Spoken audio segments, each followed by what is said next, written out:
আপনি আমার ঠোঁটে এমন করে কামড় দেন কেন? বেবি, তোমার ঠোঁটগুলো অনেক মিষ্টি। আপনি বারবার কেন আমার কাছে আসেন? কারণ আমি তোমাকে প্রচন্ড পরিমাণে ভালোবাসি আমার বেবি। আপনি কেন বোঝেন না? এই ভালোবাসাটা হয় না। আমি তো বলেছি আপনাকে ভালোবাসি না। কেন হয় না? আমি কি দেখতে খারাপ নাকি? তুমি আমাকে ভালোবাসো না বলো? আমি তো জানি তুমি আমাকে কতটা ভালোবাসো। আমি কাউকে ভালোবাসি না। আমার মতো মেয়ে কাউকে ভালোবাসার জন্য যোগ্য না, বিশেষ করে আপনাকে। তাই? তাহলে আমি যখন তোমাকে ঠোঁটে স্পর্শগুলো দেই, তোমার ঠোঁটে যখন কিস করি, তোমাকে যখন আদর দিতে শুরু করি, তখন চুপচাপ থাকো কেন? যদি আমাকে ভালোই না বাসতে, তাহলে এমন চুপ করে থাকতে না, আমাকে দূরে সরিয়ে দেওয়ার চেষ্টা করতে। না না, আমি আপনাকে ভালোবাসি না। আপনি জোর করে আমাকে কাছে টেনে নেন। আমি আপনাকে সরিয়ে দিতেও পারি না। তারপর আপনাকে সরিয়ে দিতে আপনার ঠোঁটে কামড় দিয়ে ফেললে অনেক রেগে যান। আর আমি জানি আপনি কতটা রাগী মানুষ। তারপর নিজের ক্ষতি করে দিব। তুমি আমাকে নিয়ে কত টেনশন করো দেখেছো? আমি যদি একটু রাগ করি কিংবা রেগে গিয়ে তোমার সাথে কথা না বলি, আর কিংবা তুমি আমার ঠোঁটে কামড় দিয়ে দাও, তাতে যদি রাগ করি, কষ্ট পাই, সেটা তোমার জন্য কষ্টের হয়। তাই তুমি আমাকে দূরে সরিয়ে দিতে পারো না, দেখেছো? আর তুমি বলো যে তুমি আমাকে ভালোবাসো না। এটাই ভালোবাসা পাগলি? ভালোবাসলে ভালোবাসার মানুষটার সুখ দুঃখ সবটার দিকে খেয়াল রাখতে হয়। আমি কিসে কষ্ট পাই, কিসে আমার ভালো লাগা, সেটা তুমি খুব ভালো করেই জানো। ওই জন্য তুমি আমাকে দূরে ঠেলে দিতে পারো না। দেখেছো পাগলি, তুমিও আমাকে অনেক ভালোবাসো, তাহলে কেন বলো না? মিথ্যে। আমি তো একটা গরিব ঘরের মেয়ে। আমার জন্য ভালোবাসা নয়। আমি চাইলেও আপনাকে দূরে সরিয়ে দিতে পারবো না, কারণ আপনি এই হসপিটালের মালিকের ছেলে। তাহলে আমি কি করে আপনাকে দূরে সরিয়ে দিব বলেন? সেটা যদি অন্য কেউ হতো তাহলেই তাকে কাছে টেনে নিতে বলো। ছি ছি, আপনি এসব কি বলেন? আমাকে দেখে আপনার অতটা বাজে মেয়ে বলে মনে হয়? আমি গরিব হতে পারি, কিন্তু আমার স্বভাবটা এতটা বাজে নয়। আব্বু আম্মু শিখিয়েছে কার সাথে কেমন বিহেভ করতে হয়। তাছাড়া আপনাকে আমি কেন জানি দূরে সরিয়ে দিতে চাইলেও পারি না। আপনি ততবারই আমার কাছে চলে আসেন। ওইটা তোমার ভালোবাসা বেবি, তুমি কেন বুঝতে পারো না? আর আমি তোমাকে প্রচন্ড পরিমাণে ভালোবাসি, তুমি সেটা ফিল করতে পারো। হয়তো নিজের অবস্থানের কথা ভেবে আমাকে দূরে সরিয়ে দাও, কিন্তু দেখো তুমি আমাকে অনেক বেশি ভালোবাসো, আমাকে ছাড়া থাকতেই পারবে না। কেন বুঝতে পারো না জান? তোমার এই অবহেলাটা আমি নিতে পারি না, অনেক কষ্ট হয়। না না, আমি আপনাকে ভালোবাসি না, না কোনো কিছু ফিল করতে চাই। আমার অবস্থানটা ঠিকই আছে। আল্লাহ আমাকে যেখানে রেখেছে অনেক ভালো রেখেছে। আমি চাই না আপনাকে বিয়ে করতে। একটা কথা কি জানেন তো, আমার মতো মেয়ে কাউকে ভালোবাসতে পারে না, কারো ভালোবাসাটা ডিজার্ভ করতে পারে না। আমি ভালোবাসার মতো কোনো মেয়ে নই। আপনি আমার থেকে অনেক ভালো মেয়ে পাবেন। প্লিজ আপনি এগুলো বন্ধ করেন, আর কখনো আমাকে ডিস্টার্ব করবেন না। অনেক কষ্টে আপনাদের হসপিটালে চাকরিটা পেয়েছিলাম, আর আপনি যদি রোজ এমন পাগলামি করতে থাকেন, তাহলে চাকরিটা আমাকে ছেড়ে দিতে হবে। রাগ অভিমান যা দেখানোর আমার উপর দেখাও, ভুলেও এই চাকরি ছাড়ার কথা চেষ্টা করবে না, তাহলে তোমার তো কিছু করতে পারবো না, নিজের ক্ষতি করে ফেলবো পাগলি। কি কি করবেন আপনি? প্লিজ উল্টাপাল্টা কিছু করবেন না। আপনি কিন্তু ভুলভাল কিছু করবেন না প্লিজ। আমি জানি আপনি কতটা রাগী। রাগ অভিমান যা দেখানোর আমার উপর দেখান। আপনি আমাকে মারেন, বকেন, তারপরও নিজের কোনো ক্ষতি করবেন না প্লিজ। না না, আমি তোমার উপর কোনো রাগ দেখাতে পারি না কলিজা। তুমি জানো আমি তোমাকে কতটা ভালোবাসি। তাছাড়া তোমার উপর রাগ দেখাবো কেন? তুমি তো আমার বাবুনি, সোনা, কলিজা, ময়না, টিয়া, তাহলে রাগ দেখাবো কেন? আর আমি জানি তুমি আমাকে কতটা ভালোবাসো। যদি আমি নিজেকে কষ্ট দেওয়ার চেষ্টা করি, তুমি সেটা মেনে নিতে পারবে না, ঠিকই আমাকে বুকে আগলে নিবে, তাই না পাগলি? না না, এমনটা করবেন না প্লিজ। আমি চাই না আমার জন্য কেউ কষ্ট পাক। আমি বুঝতে পারছি আপনি আমাকে চান না আমি এখানে থাকি, তাই তো? আসলে কি জানেন তো, আব্বু আম্মুকে নিয়ে অনেক কষ্ট হয়। অনেক কষ্টে চাকরিটা পেয়েছিলাম। আপনার আব্বু আমাকে মেয়ের মতো ভালোবাসেন, তাই এখানে পড়ে আছি। আর আপনি যদি এমন করতে থাকেন, তাহলে আব্বু আম্মুকে নিয়ে আমাকে এখান থেকে চলে যেতে হবে। আপনি বলে দিন, তাহলে সেটাই হবে। তুমি আমাকে এমন করে বলতে পারছো? আমি তোমাকে একটাবার বলেছি এখান থেকে চলে যেতে। তুমি যদি এখান থেকে যাও না, তাহলে আমার থেকে খারাপ আর কেউ হবে না। তুমি শুধু এতদিন আমার ভালোবাসাটা দেখেছো। বেবি, তুমি জানো না তোমাকে কত ভালোবাসি। তোমাকে ছাড়া একটা দিন কল্পনাও করতে পারি না। ওই জন্যই তো বারবার সব কাজকর্ম ফেলে তোমার কাছে ছুটে আসি। তুমি কেন বোঝো না আমাকে বলো? যবে থেকে তোমাকে ভালোবাসি প্রকাশ করেছি তবে থেকে তুমি আমাকে ইগনোর করতে শুরু করেছো। আচ্ছা, আমার মধ্যে কি এমন বাজে অভ্যাস আছে যার জন্য তুমি আমাকে ভালোবাসতে পারবে না বলো জান? আপনি উল্টাপাল্টা ভাববেন না। আপনার মধ্যে সবই পারফেক্ট আছে, শুধু রাগটাই একটু বেশি। সেটা কমিয়ে ফেলেন আর বোঝার চেষ্টা করেন এই সম্পর্কটা হয় না। আপনি একাই শুধু আমাকে ভালোবাসেন, আমি তো আপনাকে ভালোবাসি না। তাহলে এই সম্পর্কটা কি করে হয় বলেন? যেখানে এই সম্পর্কের কোনো ভবিষ্যৎ নেই, সেখানে আপনি এগুলো নিয়ে কেন ভাববেন? কে বলেছে আমাদের সম্পর্কের ভবিষ্যৎ নেই? তুমি শুধু শুধু ভয় পাচ্ছ। তুমি ভয় পাচ্ছ যে আমার ফ্যামিলি তোমাকে মেনে নিবে কিনা, তাই তো? ওরা কেউ আমাদের মাঝে বাধা হবে না। তুমি না বললে আব্বু তোমাকে অনেক পছন্দ করে। দেখো, ছেলের বউ হিসেবেও মেনে নিবে। আর আমি কি এত বেশি ভুল করেছি তোমাকে ভালোবেসে বলো, যার জন্য তুমি আমাকে একটু ভালোবাসতে পারবে না? ওই, আর কত কষ্ট দিবা বলো? সে একটা বছর যাবত তুমি আমাকে কষ্ট দিয়ে আসছো। এখন তো তুমি আমাকে ভালোবাসো। আমি তো ভেবেছিলাম তুমি আমাকে কখনো ভালোবাসবে না, কিন্তু এখন এত বেশি ভালোবাসো যে আবার থেকে দূরে সরে থাকতে পারো না। আমি যখনই তোমার থেকে দূরে থাকি তুমি মন খারাপ করে থাকো। তুমি বোঝো না কেন এটা আমাকে কাছে পাওয়ার তীব্র আকাঙ্ক্ষা? আমি কিছু বুঝি না আর বুঝতেও চাই না। আপনিও উল্টো বোঝেন না। আপনাকে আমি বারবার বলে বোঝাতে পারছি না এই ভালোবাসাটা হওয়া সম্ভব না। আপনি কেন বুঝতে চাইছেন না বলেন? কি করলে আপনি আমার থেকে দূরে সরে যাবেন? তোমার থেকে দূরে সরে গেলে, তোমার কাছে না আসলে, তোমাকে আমার ঠোঁটে স্পর্শগুলো না দেই, যদি তোমার ঠোঁটে আমি আদর না দেই, তুমি থাকতে পারবে? ঈশানের কথাতে নীলাশা চুপচাপ মাথা নিচু করে রাখলো। তখন ঈশান ওর মুখের পাশে হাত রেখে ওর কপালে আলতো করে একটা ভালোবাসার পরশ দিতে খেয়াল করলো নীলাশার ঠোঁট জোড়া কাঁপছে। তখন ঈশান আর দেরি না করে ওর ঠোঁটের সাথে নীলাশার ঠোঁট জোড়া মিলিয়ে দিল। সাথে সাথে নীলাশা কেমন পাথরের মতো শক্ত হয়ে গেল। তারপর হুটহাট করে যখন মনে করলো এটা ওর বসের ছেলে আর যার সাথে এসব কিছু করা ওর মানায় না, ঈশান হয়তো পাগলামি করছে, কিন্তু দুদিন পর যদি ওকে ভুলে যায় তখন হয়তো ওর কাছে থাকবে না। আর নীলাশা ঈশানকে প্রচণ্ড পরিমাণে ভালোবেসে ফেলছে, কিন্তু নিজের অবস্থানের কথা ভেবে সবসময় দূরে থাকার চেষ্টা করে। তাতে হয়তো কষ্টটাই বাড়বে।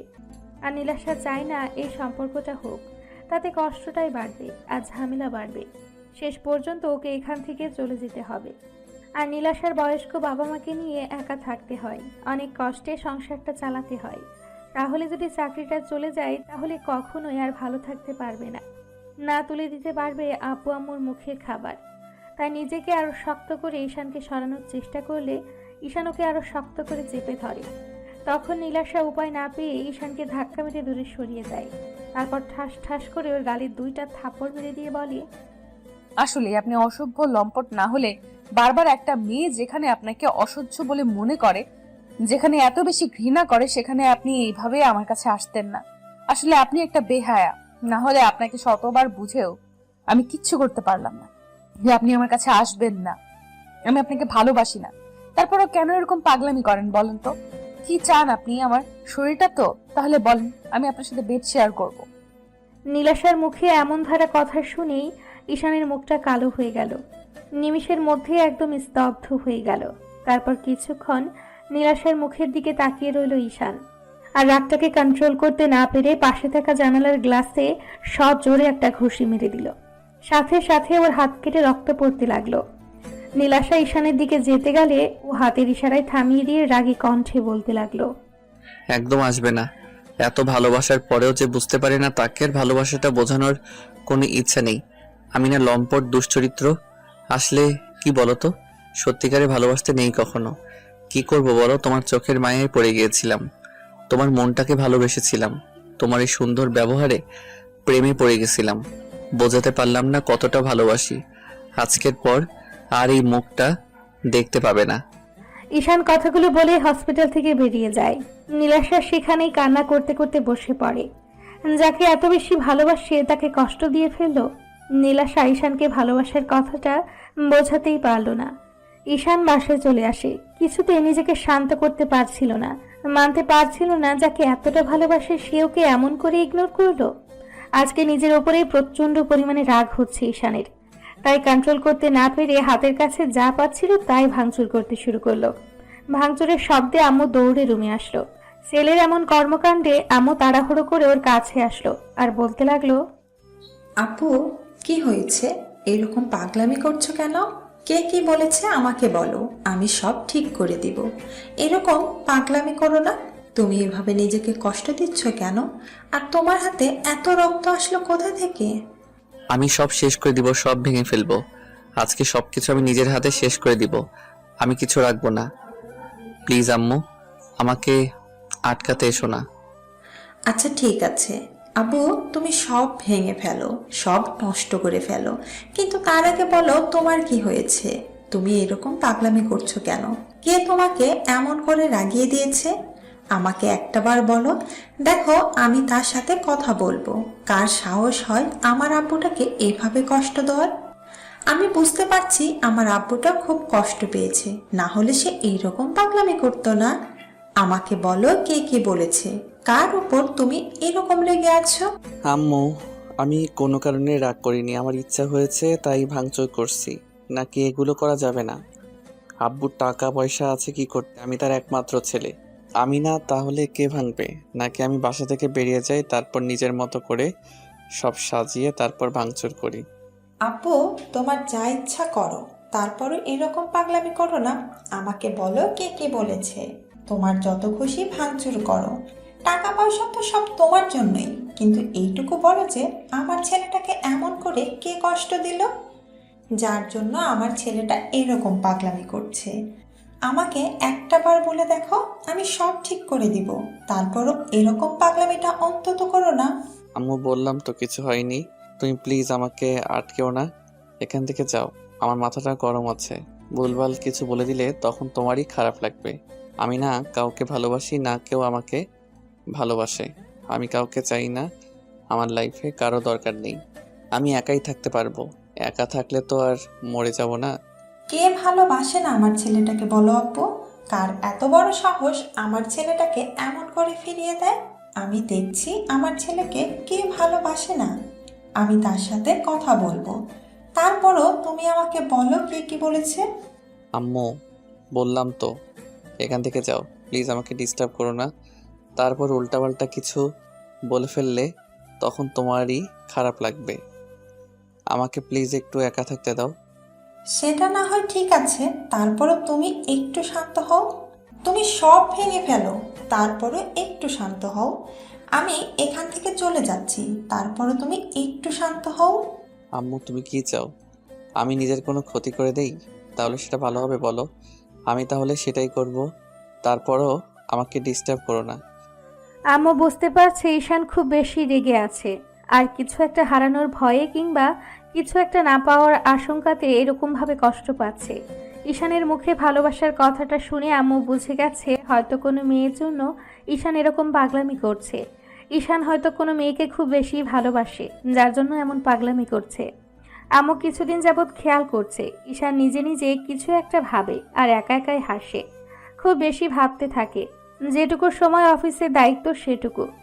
আব্বু এই বিষয় নিয়ে কয়েকবার আম্মুকে বলেছে, কিন্তু আম্মু বিষয়টা জানতে পারেনি।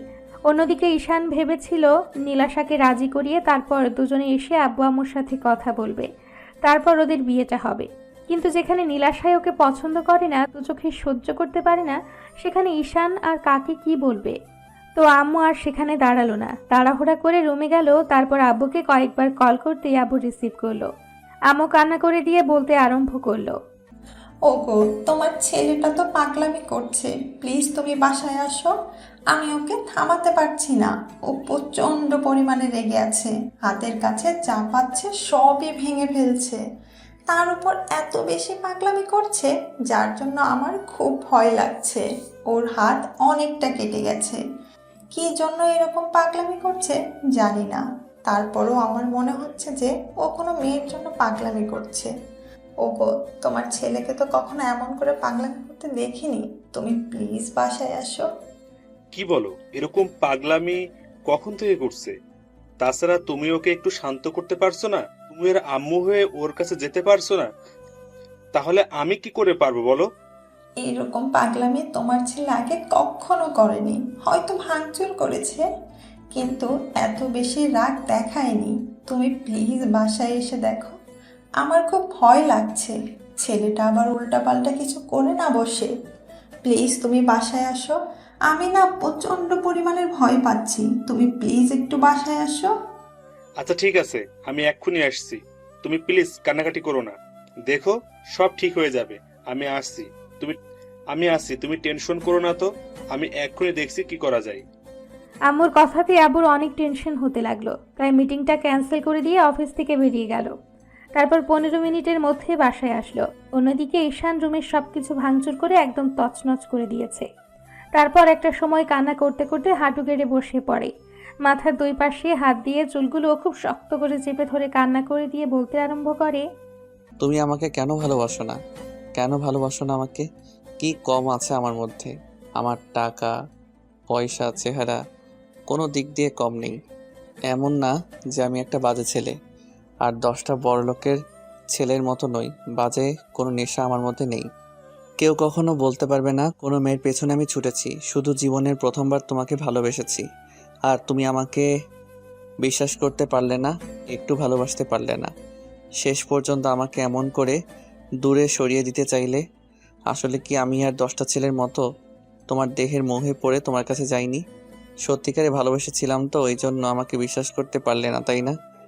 আমি আর কখনো তোমাকে ডিস্টার্ব করব না। আমি তোমাকে অনেক বেশি ভালোবেসে অন্যায় করেছি তো, এই জন্য তুমি আমাকে কষ্ট দিতেছো তো দাও। তারপর যেদিন থাকবো না সেদিন বুঝতে পারবে এই পাগলটা তোমাকে পাগলের মতো ভালোবাসতো।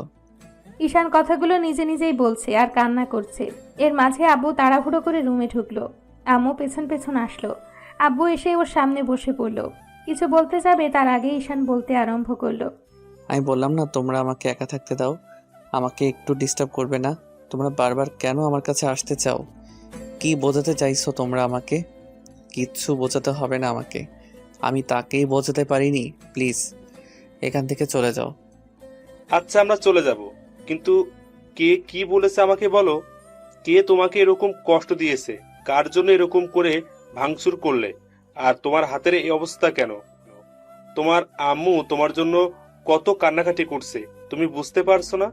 কার ভালোবাসার জন্য তুমি এরকম পাগলামি করছো আমাকে বলো। আমাদের ভালোবাসাটা কি তোমার কাছে কিছুই নয়? নাকি তোমার লাইফে অন্য কারো ভালোবাসাটা খুব বেশি প্রয়োজন? আমাকে বলো। না না আব্বু, আমার কিছু হয়নি, আমি ঠিক আছি। নিজের উপরেই রাগ করছি। যেখানে নিজেকেই বোঝাতে পারিনি, সেখানে তোমাদের আর কি বোঝাবো।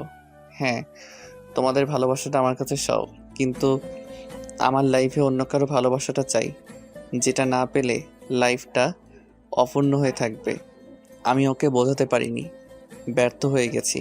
প্লিজ তোমরা এখান থেকে যাও, আমাকে ডিস্টার্ব করো না। আমি একা থাকতে চাই, আমি সারা জীবনের জন্য একা থাকতে চাই। ঈশান কথাগুলো বলছে আর কান্না করছে।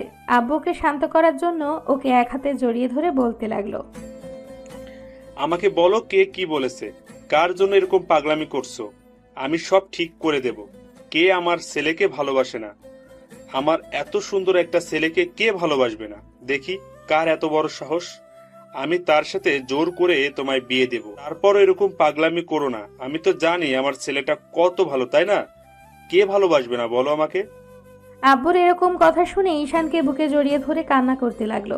তারপর বলতে আরম্ভ করলো, আব্বু, আমি নীলাশাকে ভালোবাসি, প্রচণ্ড পরিমাণে ভালোবাসি, পাগলের মতো ভালোবাসি। ওকে ছাড়া থাকতেই পারবো না। প্রচণ্ড পরিমাণে কষ্ট হবে, হয়তো মরে যাব। তুমি ওকে বলো না আমাকে ভালোবাসতে। তুমি জানো আমি ওকে কতটা ভালোবাসি। আজকে 6টা মাস যাবৎ ওকে বোঝানোর চেষ্টা করছি, আর ও আমাকে প্রতিনিয়ত ইগনোর করে চলছে। ও কেন বোঝে না আমার কতটা কষ্ট হয়? আমি ওকে কি করে বোঝাবো বলো? আমি তো ওকে ছাড়া থাকতে পারবো না। ও কেন বোঝে না? কি বলছো তুমি? কোন নীলাশাকে ভালোবাসো? আব্বু, ও আমাদের হসপিটালের নার্স। ওই মেয়েটাকে আমি ভালোবাসি। প্লিজ তুমি ওকে বলো না, আমাকে একটু ভালোবাসতে। আমার লাইফে ওর ভালোবাসাটা খুব প্রয়োজন। আমি থাকতে পারবো না ওকে ছাড়া। প্রচণ্ড পরিমাণে কষ্ট হবে আমার। তুমি ওকে একটু বুঝিয়ে বলো। কি বলছো এগুলা? ও তো সামান্য একটা মেয়ে, তার উপর ও আমাদের হসপিটালের নার্স। তুমি কি বলছো এগুলো? হ্যাঁ আব্বু, ও সামান্য মেয়ে, কিন্তু আমি ওর ওই সামান্য মনটাকে ভালোবেসেছি, সহজ সরল ব্যবহারটাকে ভালোবেসেছি, ওর মায়ায় পড়ে গেছি। আর কেউ কারো মায়া পড়লে তাকে ছাড়তে পারবে বলো? আমি ওকে ছাড়তে পারবো না আব্বু। তুমি ওকে বলো না আমাকে একটু ভালোবাসতে। ও আমাকে প্রচণ্ড পরিমাণে ইগনোর করছে, যে কষ্টটা আমি সহ্য করতে পারি না। প্লিজ আব্বু, ওর ভালোবাসাটা একটু আমার লাইফে এনে দাও। আমি থাকতে পারবো না ওকে ছাড়া। এটা কি করে হয়? তুমি বুঝতে পারছো ও সামান্য একজন নার্স আর গরিব ঘরের মেয়ে। তুমি কিনা শেষ পর্যন্ত ওর মায়ায় পড়লে, ওকে ভালোবেসে ফেললে। এটা কি করে সম্ভব বলো? তাছাড়া ওর থেকে কত ভালো মেয়ে তোমাকে পছন্দ করে। সেদিন আমার বন্ধুর মেয়ে তোমাকে পছন্দ করেছে, সেটা আমাকে বলেছে। আর আর তুমি তো সেটা সেখানেই বারণ করে দিলে। আর শেষ পর্যন্ত আমাদের হসপিটালের সামান্য একটা নার্সকে তোমার পছন্দ হলো। এইটা কি করে আমি মেনে নেব বলো? হ্যাঁ, ও সামান্য, আমি ওই সামান্য মেয়েটাকে ভালোবাসি। ও যদি অন্ধ হয়, ওর অঙ্গ প্রত্যঙ্গগুলো নাও থাকে, তারপরও আমি ওকে ভালোবাসি। আব্বু, আমি কিছু শুনতে চাই না, না কিছু জানতে চাই। আমি ওকে ভালোবাসি আর ওকেই চাই। আব্বু কি বলবে বুঝে উঠতে পারছে না, তাই চুপ করে আছে। ঈশান বুঝতে পারলো আব্বু ওদের সম্পর্কের বিষয়টা জানতে পেরে হ্যাপি নয়, তাই আব্বুকে ছেড়ে দিল। তারপর কিছুটা পিছিয়ে যেতে লাগলো। তখন আম্মুর কাছে যেতে গেলে ঈশান পিছিয়ে গেল আর বলতে আরম্ভ করলো, তোমরা কেউ আমার কাছে আসবে না, আমাকে কিছু বোঝাতে হবে না। আমি সবটা বুঝে গেছি। নীলাশা ঠিকই বলেছিল যে আমাদের সম্পর্ক কখনোই হবে না। অন্তত আমার আব্বু সেটা হতে দেবে না। আব্বু, তোমার চুপ থাকাতেই বুঝে গেছি তুমি নীলাশাকে কখনোই মেনে নিবে না, ওকে আমার থেকে দূরে সরিয়ে দিবে। এই জন্যই ও বারবার বলে এই সম্পর্কটা কখনোই হবে না। ও কি বলেছিল জানো? যখন আমি ওকে প্রকাশ করেছি আমি ওকে ভালোবাসি, নীলাশা তোমার দয়াতে চাকরিটা পেয়েছে, তাই সেই দয়াটাও হারাতে চায় না। আর তুমি ওকে অনেক স্নেহ করো মেয়ের মতো, তাই তোমার কাছে ও তোমার ছেলেকে চাইতে পারবে না, যে কিনা ওকে দয়া করে চাকরিটা দিয়েছে। আমার ভাবতেও অবাক লাগছে, আমার আব্বু কিনা আমাকে মিথ্যা ভালোবাসা দেখায়, কিন্তু একটু ভালোবাসে না। সামান্য শুধু গরিব আর ধনীর ব্যবধানের কারণে আমার ভালোবাসাটাকে আমার আব্বু মেনে নিবে না। তোমরা চলে যাও, আমার কাউকে দরকার নেই। যেখানে নীলাশা আমাকে বুঝতে পারেনি এত ভালোবাসার পরেও, সেখানে তোমরা বুঝবে কি করে? তোমরা তো রঙিন চশমা পরে আছো, টাকা পয়সা তোমার কাছে সবচেয়ে বড়। থাকো তুমি তোমার টাকা নিয়ে। আজকের পর থেকে তুমি শুধু আমার পাল্টে যাওয়াটা দেখবে। আমি এমনভাবে নিজেকে চেঞ্জ করব যেটা তোমরা কল্পনাও করতে পারবে না। আর ও আমাকে ভালোবাসে না, আমি ওকে বোঝাতে পারিনি এতদিনেও ওকে কতটা ভালোবাসি। ঈশান কথাগুলো বলে আবারও জানালার গ্লাসে সজোরে কয়েকটা ঘুষি মেরে দিল। সাথে সাথে কাটা জায়গা থেকে আরো রক্ত পড়তে আরম্ভ করলো। আম্মু কান্না করে দিয়ে দৌড়ে ঈশানের কাছে যেতে গেলে ও বলল, একদম কেউ আমার কাছে আসার চেষ্টা করবে না। আমি কাউকে ভালোবাসি না, না আমাকে কেউ ভালোবাসে। আমার প্রতি তোমাদের মিথ্যে মায়া দেখাতে হবে না। তুমি আব্বুর মতো ইগো নিয়ে বসে থাকো, আমার কাউকেই চাই না। আমি নিজেকে তিলে তিলে শেষ করে দিব, তখন তোমরা ভালো থাকো। একদম আমার কাছে আসার চেষ্টা করবে না, তাহলে কিন্তু আমি আমাকে নিজেকে শেষ করে দিব। আব্বু, প্লিজ পাগলামি করো না। আমি বলছি তোমার আব্বু ওই মেয়েটাকে না মেনে নিলে আমি মেনে নিব। আমি দাঁড়িয়ে থেকে তোমার বিয়ে দিব ওর সাথে। তারপরও তুমি পাগলামি করো না। আম্মুর কথাটা একটু রাখো। তুমি তো জানো তোমার আম্মু তোমাকে কতটা ভালোবাসে। তোমার কষ্ট হলে আমি সেটা সহ্য করতে পারি না আব্বু। প্লিজ একটু কথা শোনো, আমাকে একটু কাছে যেতে দাও। না না, কেউ আমার কাছে আসবে না। তোমাদের কারো ভালোবাসার আমার দরকার নেই। আমি আজকে অনেক ভালোভাবে বুঝে গেছি তোমরা আমাকে কতটা ভালোবাসো, যার জন্য আমার ভালোবাসাটাকে মেনে নিতে পারছো না। আর আব্বু, আজকে থেকে তুমি শুধু তোমার ছেলের বাজে চেহারাটাই দেখতে পাবে। ঈশান কথাগুলো বলে ওয়াশরুমে ঢুকে দরজা লাগিয়ে দিল। তারপর শাওয়ারটা ছেড়ে দিয়ে ভিজতে লাগলো আর চিৎকার করে কাঁদতে লাগলো। আব্বু আর আম্মু দুজনে দরজা ধাক্কা দিতে লাগলো আর আব্বু বলতে লাগলো, ঈশান, আমার কথা শোনো। দেখো, ওর থেকে ভালো মেয়ের সাথে আমি তোমার বিয়ে দেব। দেখো, ওর থেকে সুন্দর মেয়ে তোমার লাইফে আমি এনে দেব, যে কিনা তোমাকে ওর থেকেও বেশি ভালোবাসবে। আর ওই মেয়েটা তো বলেই দিয়েছে ও তোমাকে ভালোবাসে না। তাহলে তুমি কেন পাগলামি করছো? কথাটা শোনো, আমি কি তোমার খারাপ চাইবে বলো? আমি সব সময় তোমার ভালো চাই। তাহলে কেন এরকম পাগলামি করছো? আমাকে একটু সময় দাও, আমি ওর থেকে ভালো মেয়ে তোমার জন্য এনে দিব। ওর থেকে ভালো মেয়ের আমার দরকার নেই, আমার ওকেই চাই। যেখানে আমি নীলাশাকে বোঝাতে পারিনি, সেখানে তোমাদের কি করে বোঝাবো? আমার আর কারো কথা শুনতে হবে না। আমি বুঝে গেছি তোমরা আমাকে কতটুকু ভালোবাসো। ও আমাকে ভালোবাসে না তো? তোমরা সবাই শুধু আমার বদলে যাওয়াটা দেখবে। আমি যে বুকে ওর জন্য ভালোবাসা জন্ম দিতে পারি, সেই বুকে ওর জন্য প্রচণ্ড পরিমাণে অবহেলা আর ঘৃণাটাও জন্ম দিতে পারি। ও আজকে থেকে আমার পাল্টে যাওয়াটা দেখবে। আমি ওকে কত বেশি ইগনোর করতে পারি। ঈশান কথাগুলো বলে কান্না করতে করতে ফ্লোরে বসে পড়ল। আর আব্বু আম্মু অনেকক্ষণ যাবত ওকে ডাকাডাকি করলো। আম্মু কান্না করতে করতে রুম থেকে বেরিয়ে গেল। আব্বু ডাকাডাকি করেও যখন কোনো রেসপন্স এলো না, তখন হতাশ হয়ে রুম থেকে বেরিয়ে গেল। আম্মু কান্না করছে, তাই আব্বু তাকে বলতে লাগলো, আমার কথা শোনো, সব ঠিক হয়ে যাবে। ওই মেয়েটার জন্য দুদিন পাগলামি করবে, তারপর সবই ঠিক হয়ে যাবে। একটু বোঝার চেষ্টা করো, তোমার ছেলেটা এরকমই, যে জিনিসটা খুব করে চাই সে জিনিসটার জন্য পাগলামি করে।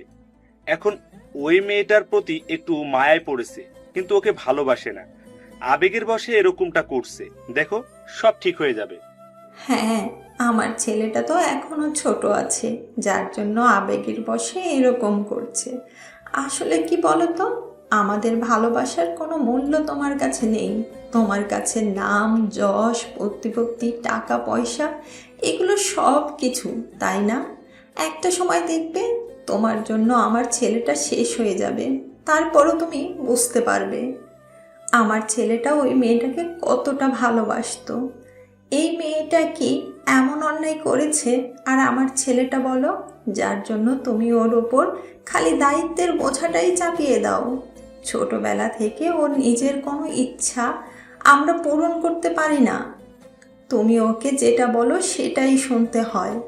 আর তুমি বলো ওর কোনো ইচ্ছা অপূর্ণ রাখনি, যার জন্য আমার ছেলেটা ভেতর থেকে ভেঙে যাচ্ছে। ছেলেটার বোঝার বয়স হতেই বিদেশে পাঠিয়ে দিলে। তারপর যখন দেশে ফিরে আসলো, তখন একটা মেয়েকে ভালোবাসলো, আর তুমি তাকে ওর লাইফ থেকে ফিরিয়ে দিচ্ছ। একটা সময় তুমি বুঝতে পারবে তুমি কত বড় ভুল করেছো, তখন হয়তো আমার ছেলেটাই ফুরিয়ে যাবে। শাইলা, আমার কথা শোনো, দেখো কিছু হবে না। তোমার ছেলে পাগলামি করছে, একটা সময় পাগলামিটা থাকবে না, তারপর দেখো সব আবার স্বাভাবিক হয়ে যাবে। হ্যাঁ হ্যাঁ হ্যাঁ, আমার ছেলে পাগলামি করে, আর আমিও একটা পাগল, যার জন্য এরকম পাগল ছেলের জন্ম দিয়েছি। তুমি আর কিছু বোঝাতে আসবে না আমাদের। আমার ছেলেটার যদি কিছু হয় না, আমি সারা জীবনের জন্য তোমার থেকে দূরে চলে যাব।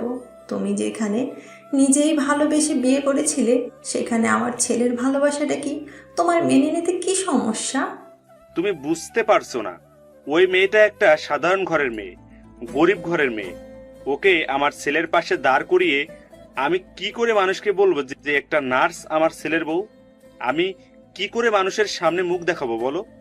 বাহ, শেষ পর্যন্ত এরকম একটা কথা তুমি বলতে পারলে।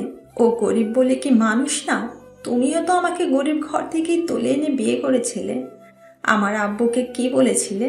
আমাকে যদি তোমার সাথে বিয়ে না দেয়, তাহলে তুলে নিয়ে গিয়ে বিয়ে করবে। আর সেখানে শেষ পর্যন্ত কিনা একটা গরিব ঘরের মেয়েকে তোমার ছেলে ভালোবেসেছে বলে আজকে তুমি এমন করে তাকে দূরে সরিয়ে দিচ্ছ। তোমার কারণে একটা সময় আমার ছেলেটা শেষ হয়ে যাবে, আর সেই দিনই আমার শেষ দিন হবে, বলে দিলাম। ঈশানের আম্মু কথাগুলো বলে রুম থেকে বেরিয়ে গেল কান্না করতে করতে। ঈশানের আব্বু কি করবে বুঝে উঠতে পারছে না, চুপচাপ রইল। অন্যদিকে ঈশান চলে আসার পর নীলাশা হাউমাউ করে কান্না করে দিয়ে হাঁটু গেড়ে বসে পড়ে। তারপর মুখে হাত দিয়ে বলতে আরম্ভ করে, এটা আমি কি করলাম? যে মানুষটা আমাকে এত বেশি ভালোবাসে, আমার জন্য এত পাগলামি করে, আজকে 6টা মাস যাবত আমাকে ভালোবাসার কথা বলেছে, আমাকে শুধু বোঝানোর জন্য বারবার নিজের কাছে টেনে নিয়েছে, সুযোগ পাওয়া সত্ত্বেও আমার গায়ে এমন করে টাচ করেনি, যার জন্য আমার কাছে মনে হয়েছে উনি আমার দিকে খারাপ নজরে তাকায়। আমাকে হয়তো ভালোবাসার স্পর্শ দিয়েছে, কিন্তু এমন কোনো বাজেভাবে স্পর্শ করেনি যার জন্য আমি ওনাকে এমন করে আঘাত করলাম। কি করে পারলাম আমি ওনাকে এভাবে সরিয়ে দিতে? ছি, আমি আমার ভালোবাসাটাকে ধরে রাখতে পারলাম না। আপনি আমাকে মাফ করে দিবেন প্লিজ। আপনি এমন করে নিজেকে কষ্ট দিবেন না। আপনার নিঃস্বার্থ ভালোবাসার কাছে আমাকে হেরে যেতে হয়েছে, তারপরও আমি আপনাকে কাছে টেনে নিতে পারিনি। প্লিজ আমাকে মাফ করে দেন। আমি আপনার ভালোবাসাটার প্রতিদান দিতে পারলাম না। আমি এমন একটা পরিস্থিতির মধ্যে আছি যেখানে আমার ভালোবাসাটার কোনো মূল্যই নেই। আপনারা কি ভাবছেন? বলা নেই কওয়া নেই হুটহাট কি হচ্ছে এসব? ঈশান আর নীলাশার কথাতে হয়তো সেটা একটু হলেও বুঝতে পেরেছেন। নীলাশা ঈশানদের হসপিটালের সাধারণ একজন নার্স।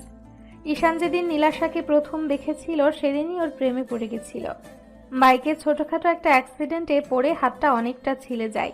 তারপর ব্যান্ডেজ করার জন্য ওদেরই হসপিটালে আসে। এর আগে ঈশান কখনোই বলেনি ওইটা ওদের হসপিটাল, কিংবা ওইখানে গিয়ে কোনোভাবে নিজেকে প্রেজেন্ট করেনি। ঈশান হসপিটালে আসার পর একটা নার্স এসে ওর হাতে ব্যান্ডেজ করতে আরম্ভ করেছিল। আর হুটহাট করে কেউ একজন এসে ঈশানের হাতটা ব্যান্ডেজ করতে থাকে। তখন ঈশানও মেয়েটার দিকে অপলক নয়নে তাকিয়েছিল। ও ভাবতেও পারেনি একটা মেয়ে এত সুন্দর হতে পারে। মেয়েটার মুখে একটা মায়া মায়া ভাব আছে। ঈশান সেদিন ড্যাব ড্যাব করে নীলাশার দিকে তাকিয়েছিল। তারপর ব্যান্ডেজ করা হয়ে গেলে নীলাশাও ঈশানের মুখের দিকে এক ধ্যানে তাকিয়েছিল। তারপর একটা সময় বেশ খানিকটা লজ্জা পেয়ে বলেছিল, এভাবে তাকিয়ে না থেকে এখন হাতের দিকে তাকান, দেখুন সব ঠিক হয়ে গেছে।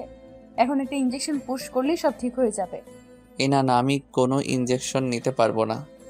আমার ওগুলোর কোনো দরকার নেই, আমি এমনিতেই ঠিক আছি। কেন ইঞ্জেকশন নিতে পারবেন না কেন?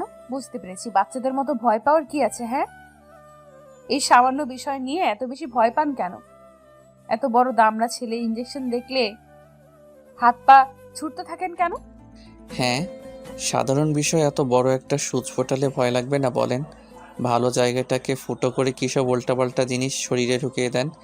এসবে কোনো প্রয়োজন নেই। আমার শরীর এমনিতে ফিট ফাইন আছে, তাই সুস্থ শরীর ব্যস্ত করার কোনো দরকার নেই। আমাকে এভাবে টর্চার করবেন না তো। কিছু হবে না, চুপ করে বসুন এখানে, দেখুন সব ঠিক হয়ে যাবে। তো ঈশান চলে আসতে গেলে তখন ঈশানের বন্ধুরা আবার ওকে জোর করে সেখানে বসিয়ে দেয়। তারপর নীলাশা একটা ইঞ্জেকশন এনে ঈশানের হাতে পুশ করে দিতে ঈশান চিৎকার করে ওঠে আর বাচ্চাদের মতো ফুপিয়ে কান্না করে দিয়ে নীলাশাকে জড়িয়ে ধরেছিল। ঈশানের ওরকম একটা কর্মকাণ্ডে নীলাশা হতবাক হয়ে গেছিল। ওর শরীরের মধ্যে বিদ্যুৎ খেলে গেছিল। তারপর যখন ঈশান বুঝতে পেরেছিল নার্স মেয়েটাকে জড়িয়ে ধরেছে, তখন খেয়াল করে মেয়েটা বেশ লজ্জায় সরে গেছে।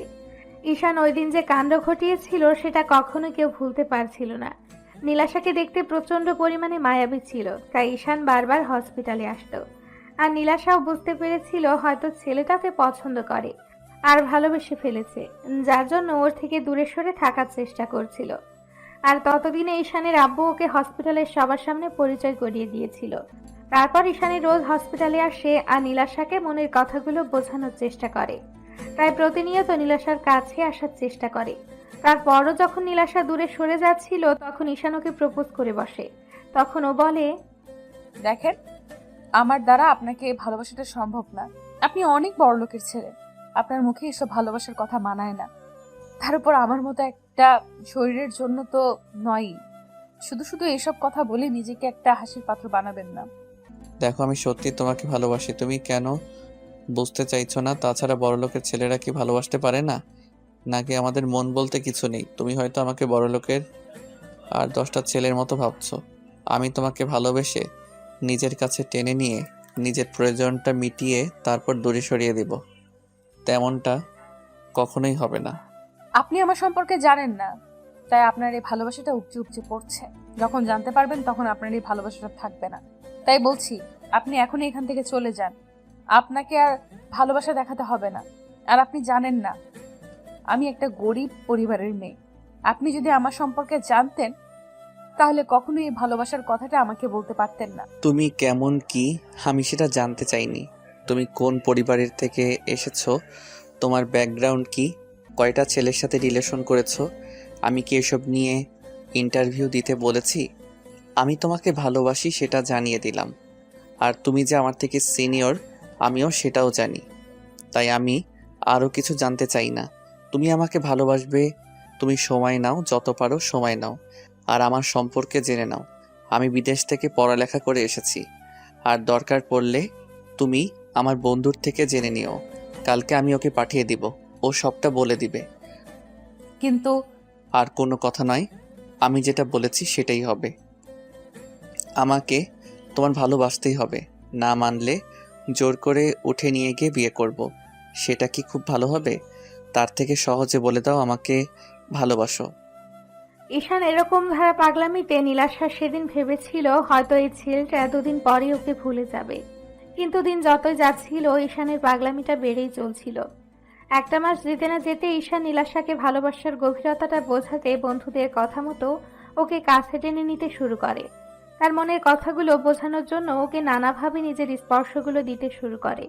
প্রথম প্রথম নীলাশার অস্বস্তি লাগলেও বুঝতে পেরেছিল যে ছেলেটা ওকে সত্যিই ভালোবাসে, যার জন্য ওকে বারবার কাছে টেনে নেয়।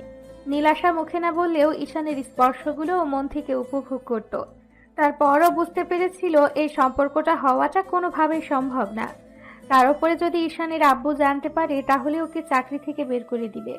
সবকিছু বিবেচনা করে আর নিজের অবস্থানের কথা ভেবে নীলাশা ঈশানকে দূরে সরিয়ে রাখার চেষ্টা করেছিল, কিন্তু দিন দিন ঈশানের পাগলামোটা এত বেশি বেড়ে যাচ্ছিল যার জন্য ওকে আটকে রাখাটাই কষ্ট হচ্ছিল।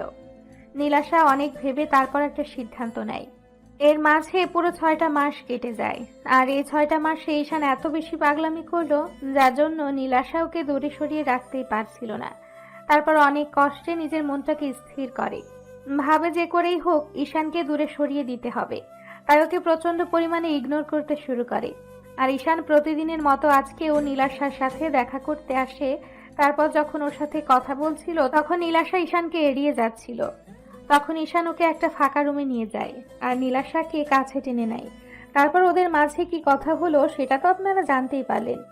ঈশানের সাথে এমন একটা সিন ক্রিয়েট করে নীলাশা হসপিটালে থাকতে পারল না, কান্না করতে করতে বাসায় চলে গেল। তারপর সারাটা দিন রুম থেকে বেরোলো না। অন্যদিকে ঈশান 2 ঘন্টা যাবৎ শাওয়ার নিয়ে চোখের অশ্রুগুলো শাওয়ারের সাথে এক করে দিল। তারপর ওয়াশরুম থেকে বেরিয়ে আসলো। আজকে যাকে এত বেশি ভালোবাসলো তাকে বোঝাতে পারলো না, তাই বুকের ভেতর প্রচুর পরিমাণে কষ্ট হচ্ছিল। তার বাসাতে থাকতে পারলো না। কোনো রকমে শুকনো কাপড় পরে বাসা থেকে বেরিয়ে গাড়ির চাবিটা নিয়ে বেরিয়ে পড়লো। যাওয়ার সময় আম্মু পেছন থেকে কয়েকবার ডাকলো, ঈশান শুনলো না। ঈশান একটা বারে আসে আর নেশা করতে লাগলো। ঈশানের ড্রিঙ্কস করার অভ্যেস নেই, কিন্তু দেশে ফিরে বন্ধুদের জোরাজোরিতে একদিন পার্টিতে একটু খেয়েছিল। সেদিন মনে হয়েছিল বুকের ভেতরটা চিরে যাচ্ছিল। ভেবেছিল এগুলো মানুষ কি জন্য খায়, সেটা বোঝার চেষ্টা করেছিল, কিন্তু আজকে মনে হচ্ছে এগুলো খেয়েই নিজেকে শান্ত করে রাখতে পারবে। ঈশান একের পর এক ড্রিঙ্কস করে যাচ্ছে, কিছুতেই বুকের যন্ত্রণা কমছে না। ঈশান ড্রিঙ্কস করতে করতে এতটাই মাতাল হয়ে গেল যার জন্য ওর মধ্যে কোনো হিতাহিত জ্ঞান নেই।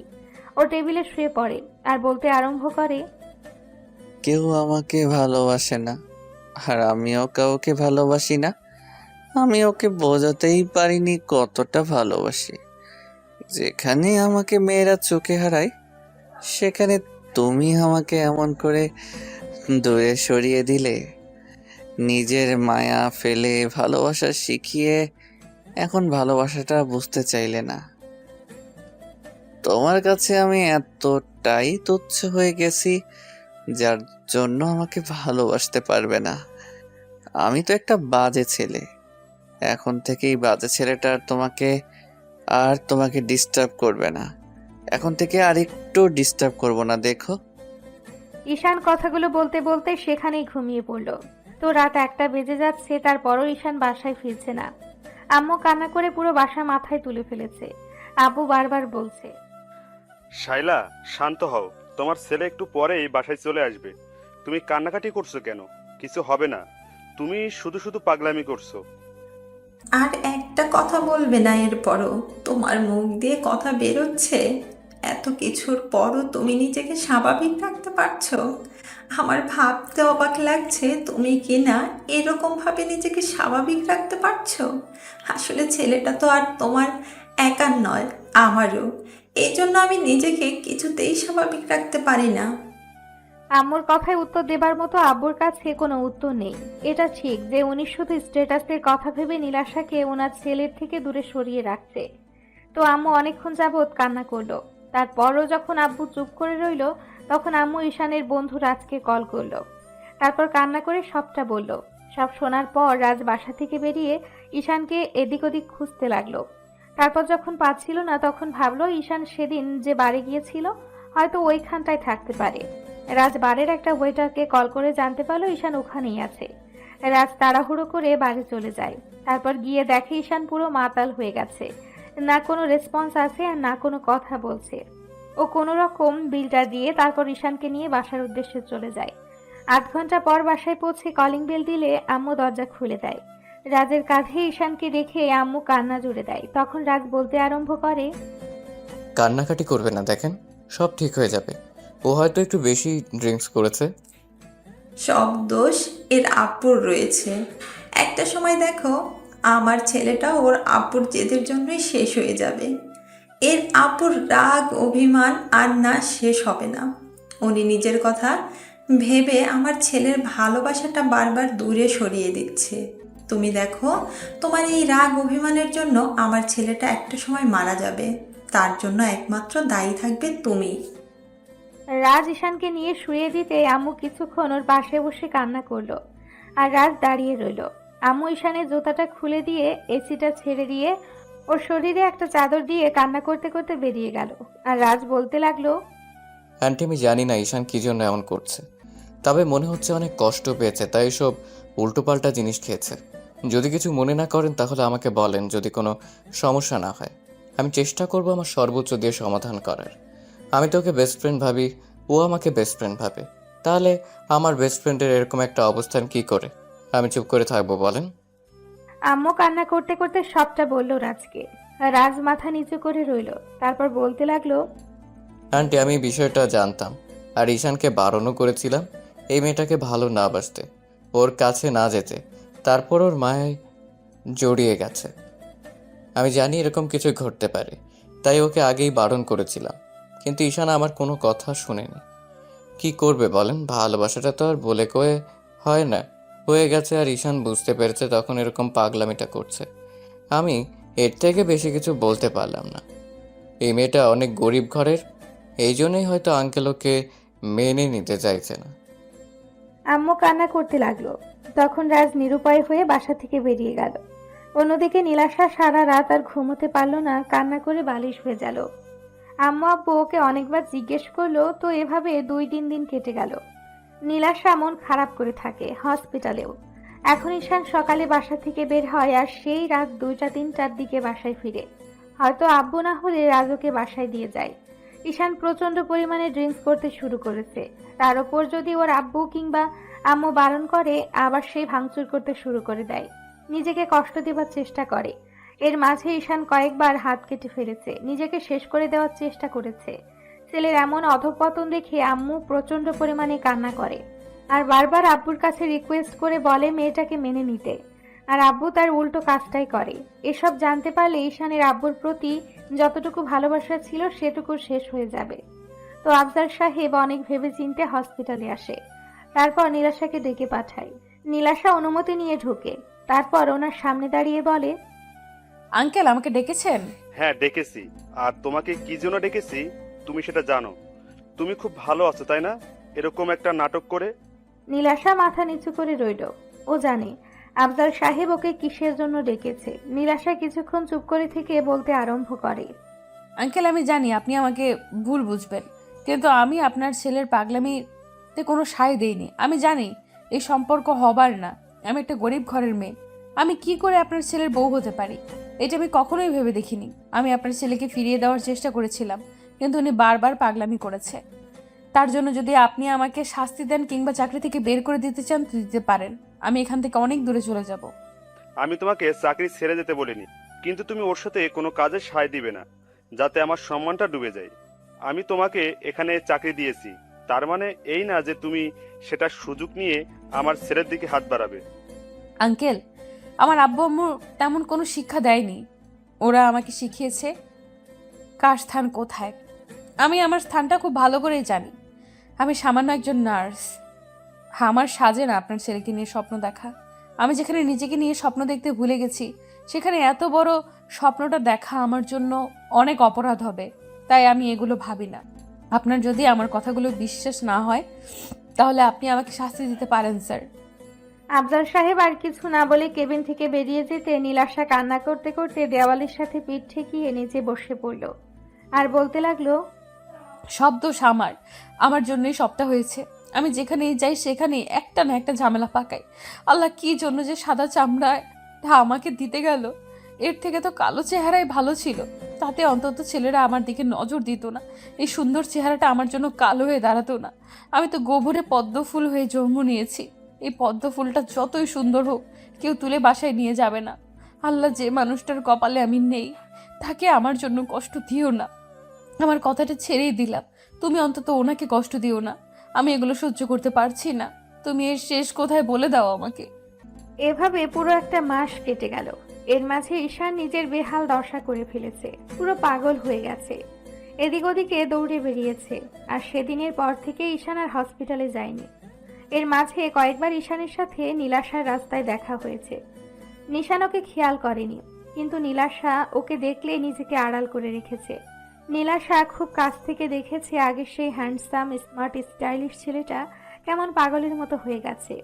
চুলদাড়ি বড় হয়ে গেছে আর একদম দেবদাস হয়ে গেছে, পাগলের মতো ঘোরাফেরা করে। তার উপর সবসময় হাতে সিগারেট থাকে। আম্মু রোজ কান্না করে ঈশানকে বোঝানোর চেষ্টা করে। অন্যদিকে আফজাল সাহেবের মনটা সেই পাথর হয়ে আছে। ছেলের এরকম একটা অবস্থা উনি মুখ বুজে সহ্য করে যাচ্ছে। আর আম্মু ওনাকে বলতে বলতে ক্লান্ত হয়ে গেছে। বুঝতে পারেন উনি কখনোই ওদের সম্পর্কটা মেনে নিবে না। তাই শেষে আম্মু আব্বুকে বোঝানোটাই বন্ধ করে দেয়। আম্মু প্রতিদিন সকালে ঈশানের রুমে গিয়ে দেখে ঈশান ঘুমোচ্ছে, না হলে উঠে বসে আছে আর কিছু একটা ভাবছে। প্রতিদিনের মতো আজকে রুমে এসে দেখে ঈশান সিগারেট খাচ্ছে। আম্মু আসতেই ঈশান সিগারেটটা ফেলে দিল। তখন আম্মু বলতে লাগলো, আপু, আর কত কষ্ট দেবে নিজেকে? এভাবে তিলে তিলে শেষ হয়ে যাচ্ছ। তার জন্য তো আমিও কষ্ট পাচ্ছি। তুমি সেটা কি দেখতে পাচ্ছ না? নাকি আমার ভালোবাসাটা তোমার কাছে কিছুই মনে হয় না? তুমি বলে দাও তাহলে, আমি এখান থেকে চলে যাব। অন্তত তোমার কষ্টটা আমাকে দেখতে হবে না। আমি দিনের শেষে শুধু এইটুকু দেখতে চাই, আমার ছেলেটা হাসি মুখে আছে। তাহলে তুমি সেই হাসি মুখটা, তো তোমার মুখে সেই হাসিটাই আমি দেখতে পাচ্ছি না। উল্টে নিজেকে এত বাজেভাবে একটা বাজে পরিস্থিতির মধ্যে ঠেলে দিচ্ছ, যেখান থেকে তুমি পরবর্তীতে ফিরে আসতে পারবে না। ঈশান কোনো কথাই বলছে না আর আম্মু কান্না করতে লাগলো। তখন ঈশান বলল, আম্মু, এত টাকা পয়সা দিয়ে কি হবে যদি মনে শান্তিটাই না থাকে? প্রিয় মানুষটাই যদি লাইফে না থাকে, কি দরকার এত স্ট্যাটাস, ইগো, নামডাক আর প্রতিপত্তি দিয়ে? টাকা পয়সা দিয়ে কি আব্বু আমার সুখটা কিনে দিতে পারবে? কখনোই না। আমি আমার লাইফ থেকে সুখটাকে হারিয়ে ফেলেছি আম্মু। বুকের ভেতর না প্রচণ্ড পরিমাণে যন্ত্রণা হয় জানো তো, যার জন্য নিজেকে আটকে রাখতে পারি না। নিজেকে শেষ করে দিতে ইচ্ছা করে, কিন্তু শুধু তোমার মুখের দিকে চেয়েই বেঁচে থাকতে হয়। মরে গেলে তো একেবারেই মরে যেতে পারতাম, কিন্তু বেঁচে থেকে যে আমি প্রতিদিন মরে যাচ্ছি, আমি তোমাদের কি করে বোঝাবো? তোমার পাল্টে যাওয়াতে, এরকম নিজেকে কষ্ট দেওয়াতে আমিও যে কষ্ট পাচ্ছি, সেটা কি তুমি দেখতে পাচ্ছ না? নাকি আমার কষ্টটা তোমার চোখে পড়ে না? আম্মু, তুমি আমাকে মাফ করে দিও। আমি পারছি না নিজেকে ধরে রাখতে। এত কষ্ট কেন হয় বলো? ভালোবাসায় যে এত যন্ত্রণা আমি আগে জানতাম না। না হলে কখনোই ওই মেয়েটাকে তো দূরে থাক, ভালোবাসার নামটাই মুখ দিয়ে উচ্চারণ করতাম না। কি করব? আমার বেহায়া মনটা যে ওই গরিব মেয়েটাকে ভালোবেসে ফেলেছিল, যাকে তোমরা মেনে নিতে পারলে না। আম্মু মুখে কাপড় চেপে কান্না করতে লাগলো আর ঈশান দেয়ালে পিঠ ঠেকিয়ে দাঁড়িয়ে রইল। আম্মু রুম থেকে বেরিয়ে গেল। দরজায় আব্বু দাঁড়িয়ে আছে। ঈশান কিছুক্ষণ পর বাসা থেকে বেরিয়ে গেল। ঈশান এসব কথা বলতে চায় না, আর সেটাই বারবার বলতে হয়। বুকের ভেতরটা ভেঙে চুরে যাচ্ছে। কষ্টগুলো ভুলতে বাড়ি গিয়ে ইচ্ছে মতো ড্রিঙ্ক করলো। সেদিন রাতে আর বাসায় ফিরল না। তখন হোটেলের দুজন ওয়েটার ওকে একটা রুমে দিয়ে আসে। পরদিন বাসায় আসলে আম্মু অনেক কান্নাকাটি করলো, আর আব্বু প্রচন্ড পরিমাণে বকাঝকা করলো আর বলতে আরম্ভ করলো, তোমাকে অনেক লাই দিয়েছি, আজকের পর থেকে তোমার বাসা থেকে বেরোনো বন্ধ। আমি তোমাকে স্বাধীনতা দিয়েছি, তার মানে এই না যে তোমার যা খুশি তাই করবে। তুমি নিজেকে মৃত্যুর মুখে ঠেলে দিচ্ছ। বুঝতে পারছো না আমার সম্মানটাকে তুমি ডুবিয়ে ফেলছো।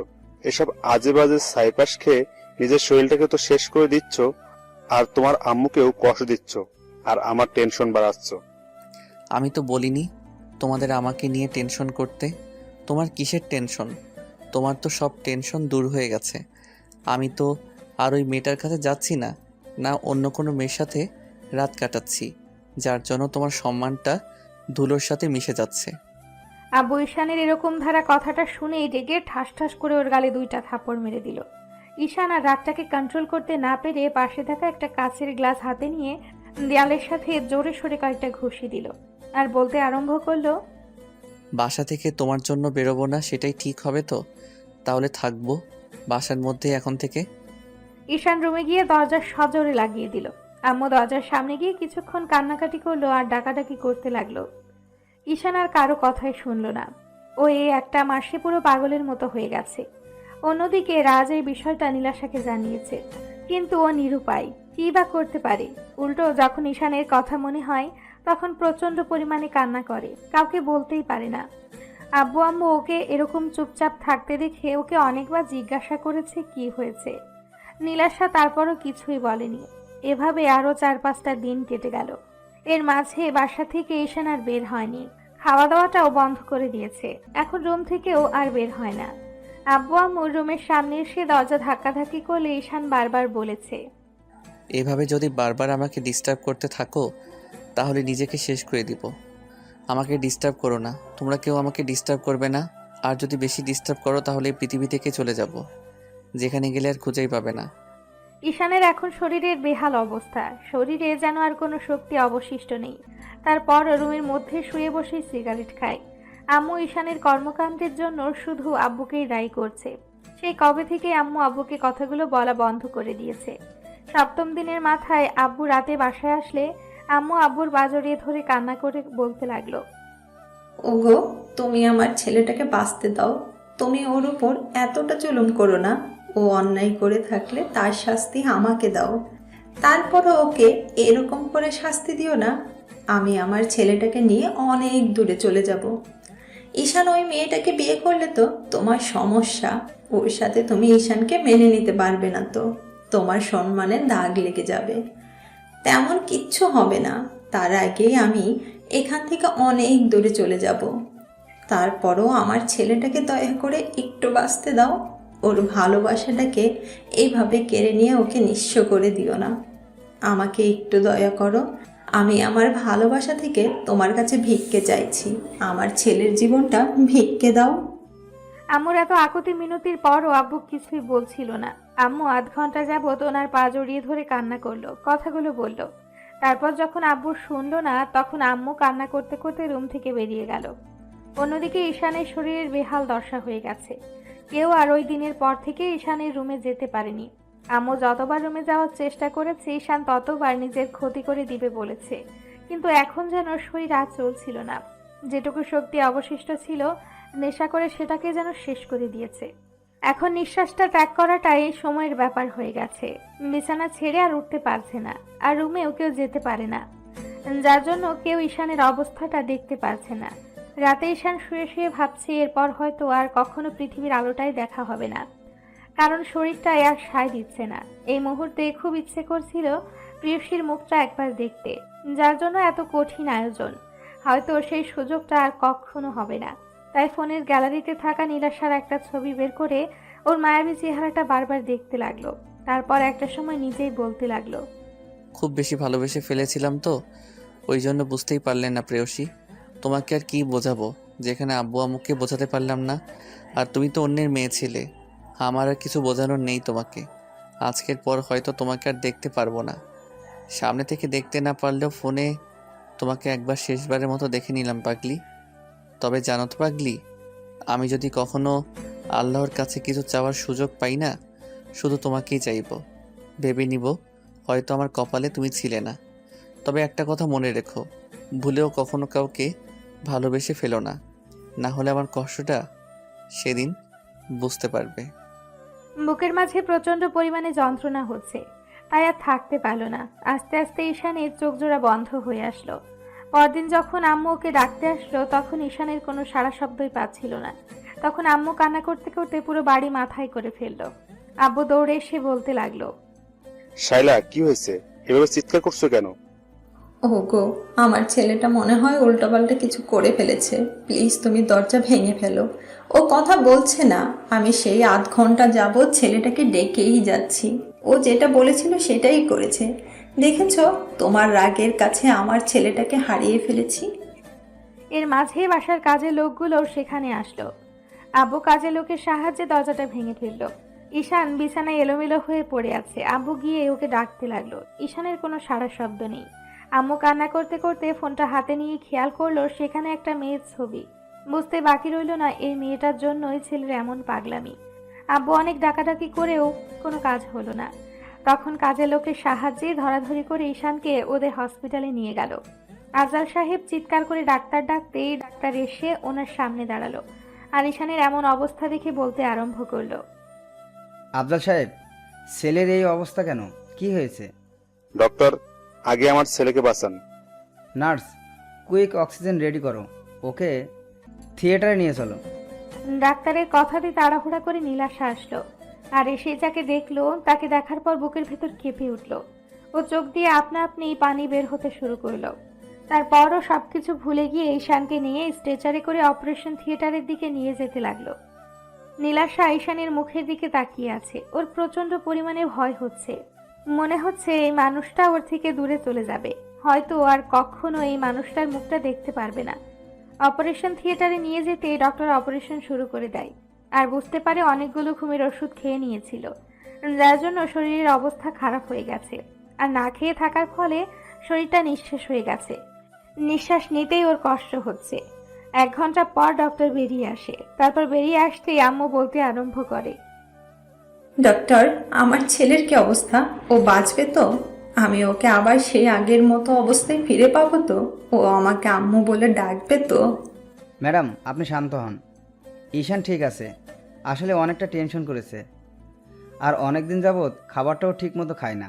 তার উপরে কাল রাতে মনে হয় অনেকগুলো স্লিপিং পিল খেয়ে নিয়েছিল, যার জন্য এই অবস্থা হয়েছে। টেনশন করবেন না, সব ঠিক হয়ে যাবে। কিন্তু এটা বলুন তো, ছেলের এই অবস্থা হলো কি করে? ডক্টরের কথা শুনে আম্মু হাওমাও করে কান্না করে দিল। আফজাল সাহেব মাথা নিচু করে রইল। এর মাঝে আম্মু খেয়াল করলো কিছুটা দূরে একটা মেয়ে দাঁড়িয়ে কান্না করছে। আম্মুর বুঝতে আর বাকি রইল না এটাই ওনার ছেলের সে অবাধ্য ভালোবাসা। হসপিটালে আসার আগে ঈশানের হাতে যখন ফোনটা ছিল তখন আম্মু এই মেয়েটার ছবিটাই দেখেছিল। নীলাশাকে দেখে আম্মু ওর কাছে আসলো। তারপর ওর একটা হাত ধরে বলতে আরম্ভ করলো, তুমি নীলাশা, তাই না? নীলাশা মাথা নিচু করে নিল। আম্মু ওর হাতটা 2 হাতে জোর করে ধরে বলতে লাগলো, দেখেছো মামুনি, তোমাকে ভালোবেসে আমার ছেলেটা কি অবস্থা হয়েছে। আমার ছেলেটাকে একটু দয়া করো, একটু তোমার ভালোবাসাটা ভিক্ষে দাও। আমি কথা দিচ্ছি, ওর আব্বু তোমাকে মেনে না নিলেও আমরা এখান থেকে অনেক দূরে চলে যাব। তারপরও আমার ছেলেটাকে একটু বাঁচতে দাও। ও তোমাকে ভালোবাসে। খুব বেশি অন্যায় করে ফেলেছে বলো? ও খুব বেশি অপরাধ করে ফেলেছে বলো? তোমাকে ভালোবাসাটা কি ওর জন্য এত বেশি অন্যায় ছিল? আমি তোমার পায়ে ধরে ওর ভালোবাসাটা ভিক্ষে চাইছি। তারপরও তুমি ওকে ফিরিয়ে দিও না। ও বাঁচতে পারবে না তোমাকে না পেলে। একমাত্র ছেলে আমার, একটু বাঁচার সুযোগ দাও। আমাদের মা ছেলের উপর একটু দয়া করো। আম্মু নীলাশার পা ধরতে গেলে ও সরে গেল। আর আব্বু বলতে লাগলো, শাইলা, কি পাগলামি করছো তুমি? চুপ, একদম চুপ। আর একটা কথা বলবে না তুমি। আজকে তোমার জন্য আমার ছেলের এই অবস্থা। তুমি আমাকে আর আমার ছেলেকে অনেক দয়া করেছো, আর করতে হবে না। এবার অন্তত আমাকে ছেড়ে দাও। এবার অন্তত আমার ছেলেটাকে বাঁচতে দাও। আমি ওকে নিয়ে এখান থেকে অনেক দূরে চলে যাব। সেখানে তুমি আর তোমার কোনো স্ট্যাটাস থাকবে না। শাইলা, আমার কথাটা শোনো। আমি আর কিছু শুনতে চাই না। তুমি আমার নামটা ধরেও ডাকবে না। তোমার ভালোবাসার উপর থেকে আমার পুরো বিশ্বাসটাই উঠে গেছে। তোমার প্রতি এখন শুধু আমার ঘৃণা জন্মে গেছে, ঘৃণা। শুধু তুমি আমার স্বামী বলে তোমাকে এতদিন কিচ্ছু বলিনি, কিন্তু আজকে আমি থাকবো না। মামানি, তুমি আমাকে একটু দয়া করো। আমি তো তোমার মায়ের মতো বলো। তোমার মা যদি তোমার কাছে কিছু ভিক্ষে চাইতো তুমি দিতে না বলো? আমার ছেলেটাকে একটু বাঁচতে দাও, একটু ওকে ভালোবাসাটা ভিক্ষে দাও। আমি সারা জীবন তোমার কাছে কৃতজ্ঞ থাকবো। আম্মুর এরকম ধারা কথাতে নীলাশা সেখানে থাকতে পারল না। কান্না করতে করতে দৌড়ে ওয়াশরুমে ঢুকে গেল। তারপর কিছুক্ষণ চোখে মুখে পানি দিল আর বেসিনের সামনে দাঁড়িয়ে ফুপিয়ে ফুপিয়ে কান্না করতে লাগলো। এটা আমি কি করলাম যে মানুষটাকে আমি নিজের থেকেও বেশি ভালোবেসে তাকে এমন করে কষ্ট দিলাম? এর থেকে তো উপরওয়ালা আমাকে নিয়ে গেলেই পারতো। আমি সব জায়গাতে ঝামেলা পাকিয়ে ফেলি। আমাকে যে এত বেশি ভালোবাসে তাকে এত বেশি কষ্ট দিয়ে ফেললাম। আমি কি করে ওনার সামনে গিয়ে দাঁড়াবো? উপরওয়ালা আমাকে এমন একটা কপাল দিয়ে পৃথিবীতে পাঠিয়েছে যে কপালে ওনার ভালোবাসাটা লেখা নেই।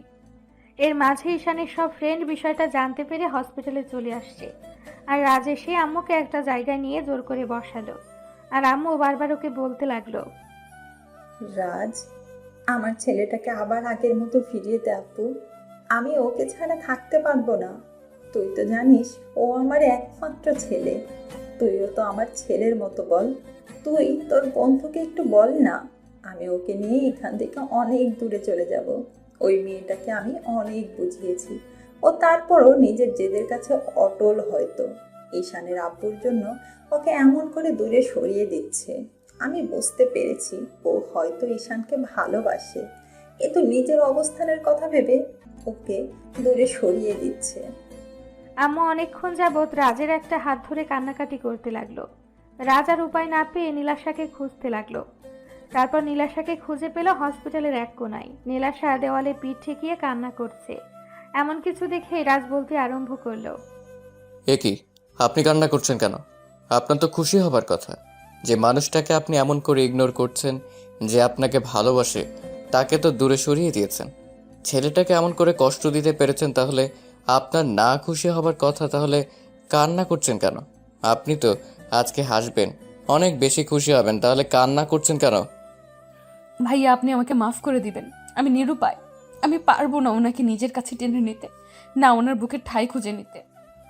আমি অনেক বড় অন্যায় করে ফেলেছি। আমি এই সুন্দর চেহারা নিয়ে জন্ম নিয়ে অনেক বড় পাপ করে ফেলেছি। আমি বুঝতে পারিনি যে আমার জন্য একটা মানুষ এভাবে কষ্ট পাবে আর নিজেকে এত বেশি কষ্ট দিবে। আপনি আমাকে মাফ করে দেন। আমি এখান থেকে অনেক দূরে চলে যাব। এত কিছুর পরও আপনার কাছে মনে হচ্ছে আপনি নিজেই অপরাধ করেছেন? আপনি তো অপরাধ করেছেন ওকে কষ্ট দিয়ে। আপনি কখনো ভালো থাকতে পারবেন না।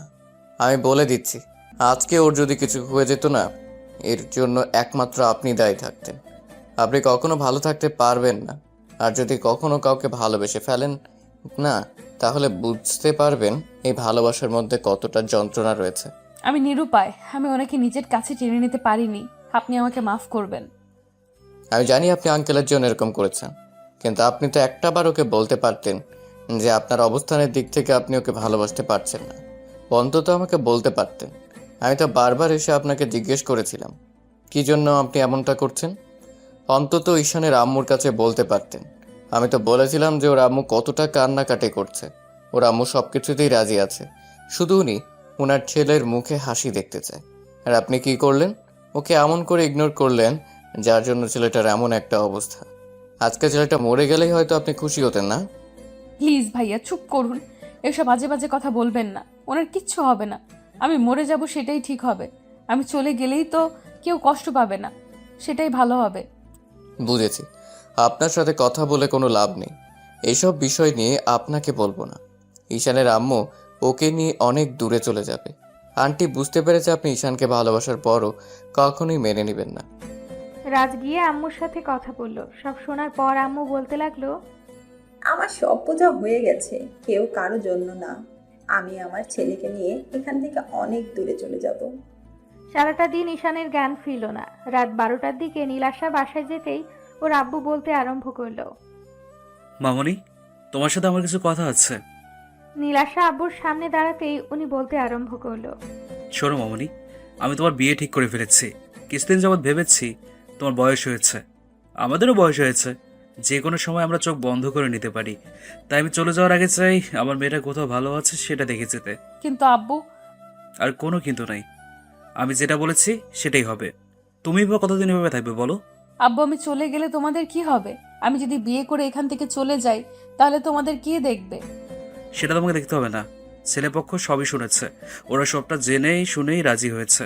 ওরা বলেছে বিয়ের পর তোমাকে চাকরিটা করতে হবে না, ওরা সবকিছুতে রাজি আছে। আর এও বলে দিয়েছে আমাদের ফ্যামিলির পুরো দায়িত্বটা ওদের। ছেলে তোমাকে অনেক অনেক পছন্দ করেছে, তাই আমি চাই না এরকম একটা ভালো সম্বন্ধ হাতছাড়া করতে। হয়তো আমাদের একটু কষ্ট হবে, তারপরও যে টাকাটা আছে সেটা দিয়ে আমাদের দিব্যি চলে যাবে। তুমি টেনশন করো না আমাদের নিয়ে। নীলাশা কিছু বলার আগে আম্মুকে বোঝাতে লাগলো। নীলাশা রুমে চলে গেল। তারপর বালিশে মুখ গুজে অনেকক্ষণ কান্না করলো। সারা রাত নীলাশা ঘুমাতে পারল না, শুধু ভাবলো এবার ঈশানকে সারা জীবনের জন্য দূরে সরিয়ে দিতে হবে।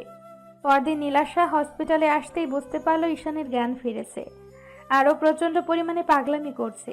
রাজ হাত জোড় করে নীলাশাকে বলল, প্লিজ আপনি একটু কেবিনে যান, ওকে একটু শান্ত করে আসেন। ওর সাথে একটু কথা বলে দেখেন, ও সব ভুলে যাবে। আমি জানি আপনি ওকে কখনো মেনে নেবেন না, হয়তো ঈশানের আব্বুর কারণে, নয়তো নিজের অবস্থানের কথা ভেবে। আমি আপনাকে দোষারোপ করছি না, না, শুধু ওর সাথে একটু কথা বলে আসেন। দেখুন, ঈশান আর পাগলামি করবে না। রাজের কথা মতো নীলাশা ঈশানের কাছে আসলো। আব্বু ওর সাথে কথা বলার চেষ্টা করেছে, যার জন্য ঈশান প্রচণ্ড পরিমাণে সিন ক্রিয়েট করছে। আম্মু ওকে জড়িয়ে ধরে রেখেছে। শরীরের শক্তি নেই, তারপর ও পাগলের মতো কান্নাকাটি করছে ঈশান। নীলাশা গিয়ে ঈশানের সামনে দাঁড়াতে ঈশান ওর দিকে একবার তাকিয়ে চোখ জোড়া নামিয়ে নিয়ে বলতে আরম্ভ করলো, আপনি আপনি এখানে কেন আসছেন? আপনি না চলে যেতে চাইছিলেন তো যান। আপনি আমার সামনে আসবেন না, এখান থেকে চলে যান। আমি কাউকে ভালোবাসি না, আমি কাউকে ভালোবাসি না। আপনি আমাকে সান্ত্বনা দিতে আসছেন তো? আমি তো আপনার থেকে দূরে সরে গিয়েছিলাম, তারপরও আপনি এখানে কেন এসেছেন? ও আপনি তো এই হসপিটালে জব করেন, আমি এখান থেকে চলে যাব? এর মাঝে ডক্টর কেবিনে ঢুকলো। ঈশানকে এইভাবে কান্নাকাটি করতে দেখে বলতে আরম্ভ করলো, আফজাল সাহেব কি বললেন ছেলেকে, যার জন্য এইভাবে উত্তেজিত হয়ে গেল? আপনাদের বলেছি না ওকে কোনো রকম প্রেশার দিবেন না। আপনাদের দ্বারা না কিছু হবে না। দয়া করে কেবিন থেকে বেরিয়ে গেলে খুশি হব। নার্স, তুমি এখনই ওকে ইঞ্জেকশন পুশ করার ব্যবস্থা করো। ডক্টরের কথাতে আরো 2-3 জন নার্স এসে ঈশানকে ধরতেই নীলাশা এসে ওর হাতে একটা ঘুমের ইঞ্জেকশন পুশ করে দিল। ভালোবাসার মানুষের এমন বেহাল অবস্থা দেখে নীলাশার চোখ দিয়ে পানি ঝরছে। এর মাঝে ডাক্তার আর অন্য নার্সগুলো চলে যেতেই আম্মু রুম থেকে বেরিয়ে গেল। নীলাশা কান্না করে দিয়ে ঈশানের পাশে বসে পড়ল। তারপর ঈশানের একটা হাত ধরে অনেকক্ষণ মুখের দিকে তাকিয়ে থেকে কপালে একটা চুমু দিয়ে বলতে আরম্ভ করলো, আপনি আমাকে মাফ করবেন, আমি আপনার ভালোবাসাটা বুঝতে পারিনি। বোঝার পরও সেটাকে দূরে সরিয়ে দিয়েছি। প্লিজ আমাকে ক্ষমা করে দিন। জানি আপনি আমাকে কখনোই মাফ করতে পারবেন না। কি করব বলেন? আমি নিরুপায়। আমি এমন একটা অবস্থানে আছি যেখান থেকে না আপনাকে কাছে টেনে নিতে পারছি, আর নিজেকে এখান থেকে সরিয়ে নিতে পারছি না। প্লিজ আপনি আমাকে মাফ করে দিবেন। আমি আপনার ভালোবাসাটা বুঝতে পারিনি। আপনি আমাকে অভিশাপ দিয়েন, তারপরেও নিজেকে এভাবে কষ্ট দিয়েন না। নীলাশা কিছুক্ষণ ঈশানের অসহায় মুখের দিকে তাকিয়ে রইল। মুখটা পুরো শুকিয়ে গেছে, আর কয়েকটা দিন না খেয়ে নিজের অবস্থা পুরো বেহাল দশা করেছে। নীলাশা জানে ঈশান নিজেকে কষ্ট দিতে প্রচুর পরিমাণে নেশা করে। নীলাশা চোখ মুছতে মুছতে কেবিন থেকে বের হতেই আফজাল সাহেব এসে ওর সামনে দাঁড়ালো। তখন নীলাশা পাশ কাটিয়ে চলে যেতে গেলে উনি বলতে আরম্ভ করলো, দাঁড়াও, কোথায় যাচ্ছ তুমি? আঙ্কেল, আব্বু আমার বিয়ে ঠিক করেছে, আর খুব শীঘ্রই আমার বিয়ে, হয়তো 1 সপ্তাহের মধ্যে। আমি ঠিক করেছি আজকে এখান থেকে চলে যাব। আমি আর এই চাকরি কন্টিনিউ করতে পারছি না। আর আমার জন্য আপনার ফ্যামিলিতে এত সমস্যা, আমি শহর ছেড়ে চলে গেলেই হয়তো এই সমস্যাটা আর থাকবে না। আমার ছেলেকে কষ্ট দিয়ে এভাবে ফেলে রেখে তুমি যেতে পারো না। এত কিছু যখন তোমার জন্য হয়েছে, তাহলে তোমাকেই সবটা ঠিক করতে হবে। আফজাল সাহেবের এরকম ধারা কথাতে নীলাশা সহ সবাই বেশ অবাক হয়ে গেল। আর ঈশানের আব্বুর মুখের দিকে তাকিয়ে রইল। তখন নীলাশা বলতে আরম্ভ করলো, আঙ্কেল, আপনি কি বলছেন? আমি কিছুই বুঝতে পারছি না। সেটা পরে বুঝতে পারবে, কথাটা আজকে বলতে চাচ্ছিলাম না। কিন্তু তোমরা যা শুরু করেছো, তাতে হয়তো আমার ছেলেটাকে ওর আম্মুকে আমি শান্ত করতে পারবো না। শোনো, আমি কালকে তোমাদের বাসায় গিয়েছিলাম, তোমার আব্বুর সাথে কথা বলেছি। সব শোনার পর উনি বিয়েতে রাজি হয়েছে। আমি অন্যায় করেছি আমার ছেলেকে এভাবে তোমার থেকে দূরে সরিয়ে দিয়ে। বুঝতে পারিনি আমার ছেলেটা এত বেশি পাগলামি করবে। তুমি প্লিজ ওকে এভাবে দূরে সরিয়ে দিও না। আমি মানছি আমি অন্যায় করেছি, তার শাস্তি তোমরা আমাকে দাও, তারপরও ওর উপর রাগ করে থেকো না। কি সব বলছেন আঙ্কেল? আপনি বুঝতে পারছেন আমি একটা গরিব ঘরের মেয়ে, তার উপর হসপিটালে সামান্য একজন নার্স। যে কিনা আপনার ছেলেকে ভালোবাসে তো দূরে থাক, আপনার বাসার কাজের মেয়ে হওয়ারও যোগ্যতা রাখে না। তাহলে আপনি কি করে আপনার ছেলের পাশে আমাকে মেনে নেবেন বলেন? আপনার স্ট্যাটাসে লাগবে না? নীলাশা কথাগুলো বলেই কান্না করতে লাগলো। তখন আব্বু ওর সামনে হাত জোড় করে বলল, মামুনি, এসব কথা বলে আমাকে আর লজ্জা দিও না। আমি অনেক বড় ভুল করেছি। আমার ছেলেকে এভাবে কষ্ট দিয়ে আমি অনেক বড় অন্যায় করেছি। তুমি প্লিজ আমাকে মাফ করে দাও। আমি তোমার আব্বু আম্মুকে রাজি করিয়েছি। তুমি অন্তত বিয়েতে বারণ করে দিও না। তুমি আমার ছেলেটার মুখের দিকে তাকিয়ে হলেও বিয়েতে হ্যাঁ বলে দাও। তুমিও তো ওকে ভালোবাসো। আমি তোমার চোখের দিকে তাকিয়ে বুঝতে পারছি তোমার চোখে ওর জন্য অসম্ভব রকমের মায়ের ভালোবাসা জড়িয়ে আছে। প্লিজ ওকে আর কষ্ট দিও না। অসম্ভব আঙ্কেল, এই বিয়ে করা আমার পক্ষে সম্ভব না। আমি জানি আপনি কখনো আমাকে ছেলের বউ হিসেবে মানতে পারবেন না। আপনার ছেলে আমাকে কখনো মাফ করবে না। ও এমনিতেই আমাকে এখন ঘৃণা করে, তাই আমি চাই যে মানুষটা আমাকে ঘৃণা করে সারা জীবনে যেন ঘৃণাই করে যায়। বুঝতে পেরেছি, রাগ আর অভিমানের থেকে এখন এসব কথা বলছো তো। আচ্ছা, আমি তোমার পায়ে ধরে ক্ষমা চাচ্ছি। তারপরও আমার ছেলেটাকে দূরে সরিয়ে দিও না। আব্বুর কথা শুনে নীলাশা দূরে সরে গেল আর কান্না করে দিয়ে বলতে লাগলো, আঙ্কেল, আপনার ছেলেকে আপনি দূরে সরিয়ে দেন, তারপরও এরকম পাগলামি করবেন না। অন্তত আমাকে আর কোনো অপরাধী করবেন না। এমনিতেই উনি আমার উপর প্রচন্ড পরিমাণে রেগে আছে, আর আপনি এরকম কাজ করলে আমি সারা জীবন সবার কাছে অপরাধী হয়ে থাকবো। আমি জানি তুমি কিরকম মেয়ে, তাই তোমাকে এভাবে কথাগুলো না বললে তুমি রাজি হতে না। আমি চাই তুমি আমার ছেলেটাকে বিয়ে করে নাও। আমি ঠিক করেছি 1 সপ্তাহের মধ্যে তোমার সাথে ঈশানের বিয়ে। তুমি শুধু ওকে বিয়েটা করে নাও, দেখো সব ঠিক হয়ে যাবে। নীলাশা কথা বলছে না, তাই আম্মু আর রাজ বেশ কিছুক্ষণ ওকে বোঝাতে লাগলো। পরদিন ঈশানের জ্ঞান ফিরে আসতে নীলাশা প্রথমে কেবিনে ঢুকলো। ঈশান ওকে দেখে একবার ওর দিকে তাকিয়ে তারপর ওপরের দিকে তাকিয়ে রইল। তখন নীলাশা ওর পাশে বসে একটা হাত 2 হাতের মুঠোয় নিতেই ঈশান হাতটা ছাড়িয়ে নিল আর নীলাশা বলতে আরম্ভ করলো, রাগ করে আছো আমার উপর? থাকো, সমস্যা নেই, কিন্তু একটু কথা বলো আমার সাথে। দেখো, তুমি এইভাবে আমাকে দূরে সরিয়ে দিতে চাইছো, তাতেও সমস্যা নেই, একটু কথা বলো। আমার জন্যই তো তুমি কষ্ট পাচ্ছ। দেখো, এই কষ্টটা আর থাকবে না। তোমার আব্বু সবটা মেনে নিয়েছে, আর আমাদের বিয়েটাও কালকে ঠিক করে আসছে। নীলাশার কথাতে ঈশান ওর দিকে তাকালো। খেয়াল করলো নীলাশার চোখে মুখে একটা অসম্ভব রকমের খুশির ছাপ। তখন ঈশান একটা তাচ্ছিল্যের হাসি দিয়ে বলল, দেখেন, মজা করবেন না।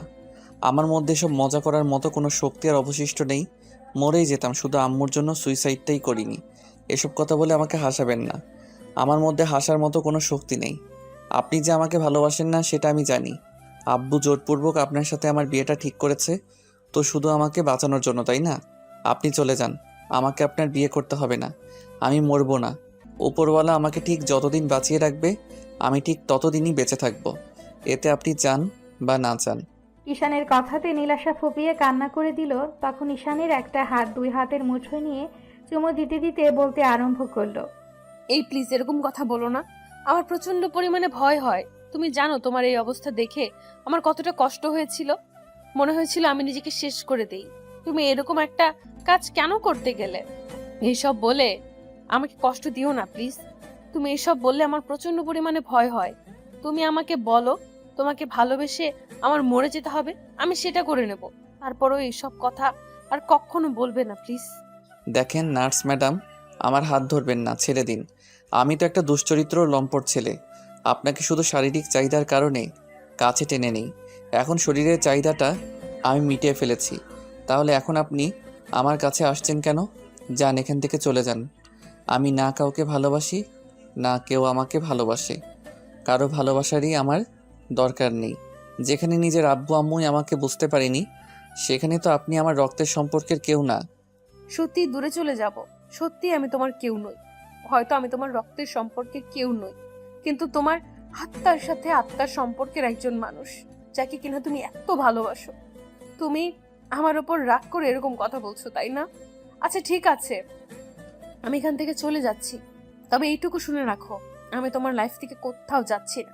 যে মানুষটা আমাকে এত ভালোবাসে, সে যদি আমাকে তাড়িয়েও দেয়, আমাকে যদি কখনো ভালোও না বাসে, এনেও না নেয়, তারপরও আমি তার কাছেই পড়ে থাকবো। ঈশান চুপ করে আছে। নীলাশা কান্না করতে করতে রুম থেকে বেরিয়ে গেল। ওকে এভাবে কান্না করে বেরিয়ে যেতে দেখে রাজ রুমে ঢুকলো। তারপর ঈশানের পাশে বসতেই ও রাজের দিকে তাকালো ও বলতে লাগলো, অনেক কিছুর পর ঠিক হয়েছে। এখন অন্তত মেয়েটাকে এভাবে দূরে সরিয়ে দিয়ে নিজের কষ্টটাকে বাড়াস না, আর না ওকে কষ্ট দিস।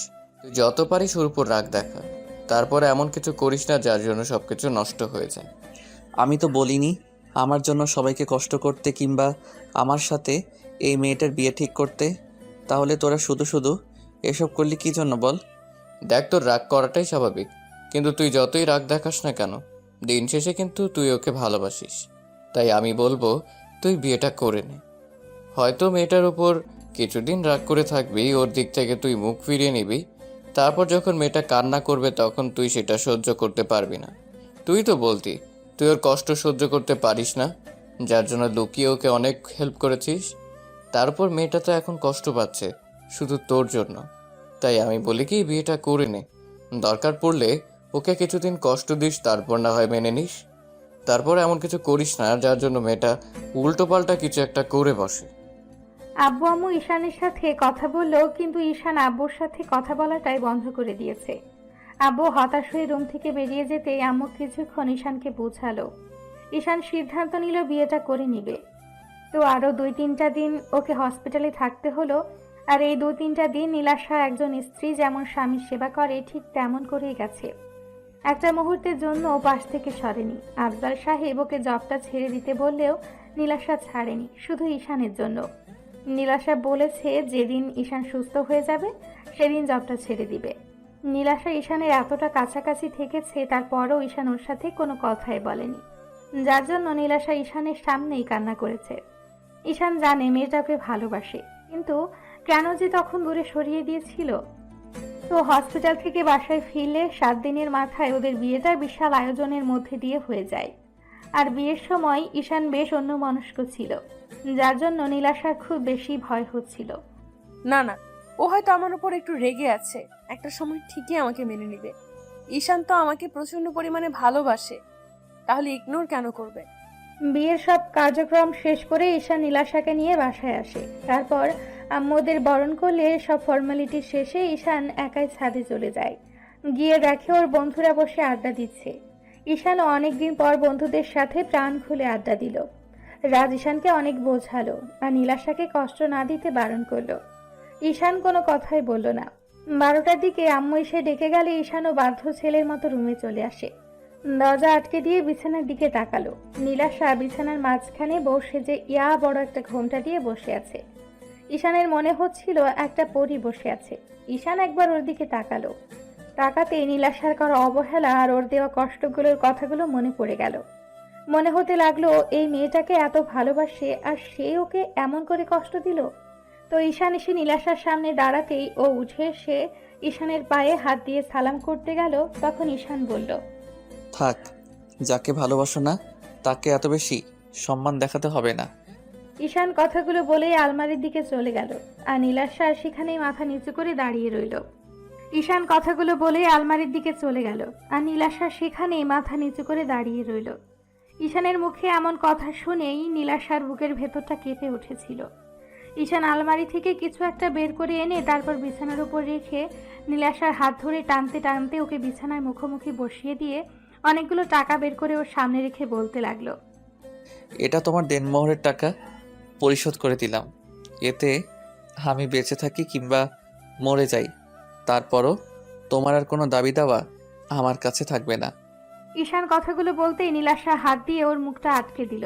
কান্না করে দিয়ে বলতে লাগলো, এই তুমি এসব কি বলছো? প্লিজ এগুলো বলো না। তুমি জানো না এগুলো বললে আমার কষ্ট হয়। প্লিজ এইসব বাজে বাজে কথা বলো না।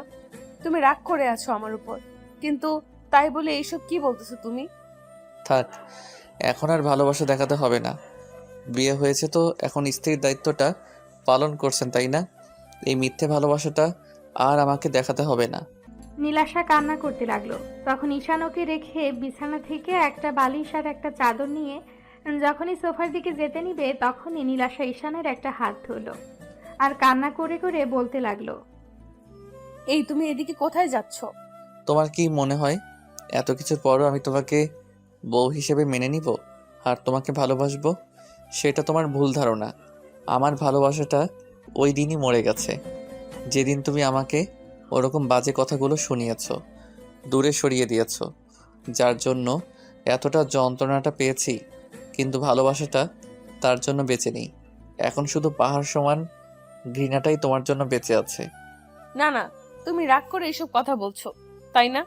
প্লিজ এরকম কিছু বলো না। আমার না প্রচন্ড পরিমাণে কষ্ট হবে। তুমি তো জানো আমি তোমার দেওয়া কষ্টটা সহ্য করতে পারি না। ঠিক নাও, এখন থেকে শুধু আমার বাজে চেহারাটাই শুধু তুমি দেখতে পাবে। ওই জন্য বলেছিলাম যে আমাকে বিয়ে করার দরকার নেই। তাছাড়া এখন তো তোমাকে আর ভালোবাসি না। তার উপর তোমাকে তাহলে একটা সময় যে তোমার দেওয়া কষ্টটা আমিও সহ্য করতে পারতাম না, যার জন্য মরতে বসেছিলাম। তারপরও তুমি একটু দয়া করনি, আমার ভালোবাসাটা পর্যন্ত ভিক্ষা দাওনি। আম্মু পর্যন্ত তোমার পায়ে ধরতে গেছিল, আর তুমি নিজের জেদের কাছে অটল ছিলে। তাহলে এখন কেন আসছো আমার লাইফে? আমার ভালোবাসাটাকে তুমি পায়ে মারিয়ে দিয়েছো। তাহলে আর এই ভালোবাসাটা কথা বলে লাভ কি? তুমি প্লিজ এমন করে বলিও না। আমি অনেক অনেক অন্যায় করেছি, তার জন্য তুমি শাস্তি দাও। তারপরও এরকম একটা রাতে তুমি আমার থেকে দূরে সরে যেও না। তুমি জানো এই রাত নিয়ে মেয়েদের কত স্বপ্ন থাকে। প্লিজ তুমি আমাকে এমন করে দূরে সরিয়ে দিও না। আমি তো ইচ্ছে করে এমন কিছু করিনি। তাহলে তুমি কেন আমাকে কষ্ট দিয়ে দিবে বলো? না না, আমি তোমাকে কষ্ট দিচ্ছি না।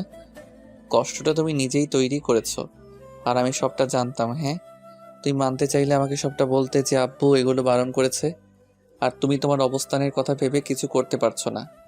এসব আমি তো তোমাকে বলেছিলাম। আমি তোমাকে বিয়ে করে অন্য কোথাও নিয়ে যেতে রাজি ছিলাম। তুমি একটাবার অন্তত আম্মুকে বলতে পারতে যে আব্বু তোমাকে এমন কিছু বলেছে। আমার এরকম একটা দুরবস্থা দেখেও তুমি চুপ করেছিলে। তাহলে এখন এত ভালোবাসা দেখাচ্ছ কেন? আমার কোনো ভালোবাসার দরকার নেই। আমি বুঝে গেছি পৃথিবীতে কেউ কারোর জন্য নয়। ঈশা নীলাশার হাতটা ছাড়িয়ে নিয়ে সোফায় শুয়ে পড়ল আর নীলাশা ফুপিয়ে কান্না করতে লাগলো। ঈশান কোনো কথাই বলল না, কিছুক্ষণের মধ্যেই ঘুমিয়ে পড়ল। নীলাশা ঈশানের পায়ের কাছে বসে জড়িয়ে ধরে কান্না করতে লাগলো। তারপর মাঝরাতের দিকে যখনই নীলাশার মনে হলো যে ঈশান প্রচণ্ড পরিমাণে রাগ করে আছে, নীলাশা তাহাজ্জুদের নামাজে দাঁড়িয়ে গেল। তারপর 2 রাকাত নফল নামাজ আদায় করে আল্লাহর কাছে হাত তুলে কান্নাকাটি করতে লাগলো আর ঈশানের জন্য ভালোবাসাটা ভিক্ষা চাইল। ঈশান সবটাই শুনতে পেল। তারপর একটা সময় অবাক হয়ে ওর দিকে তাকিয়ে রইল। সারাটা রাত আর নীলাশা ঘুমোতে পারল না, শুধু কান্নাই করে গেল। তারপর যখন পরদিন সকালে ঘুম ভাঙলো, দেখলো ঈশান গুটিসুটি মেরে সোফায় শুয়ে আছে। হয়তো অনেক ঠান্ডা লাগছে, তাই নীলাশা ওর শরীরে একটা চাদর দিয়ে দিল আর ঈশান ওর হাতটা জড়িয়ে ধরল। নীলাশা হাতটা ছাড়িয়ে নিয়ে কিছুক্ষণ ওর মাথায় হাত বুলিয়ে দিয়ে ওর কপালে একটা ভালোবাসার পরশ দিয়ে কান্না করতে করতে ওয়াশরুমে চলে গেল। নীলাশা লম্বা একটা শাওয়া নিয়ে কোনো রকমে একটা শাড়ি পরে বের হলো। ও এখনও বারবার ফুঁসে উঠছে।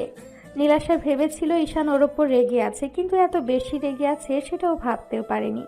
তাই নীলাশা আয়নার সামনে দাঁড়িয়ে নিজেকে গোছাতে লাগলো।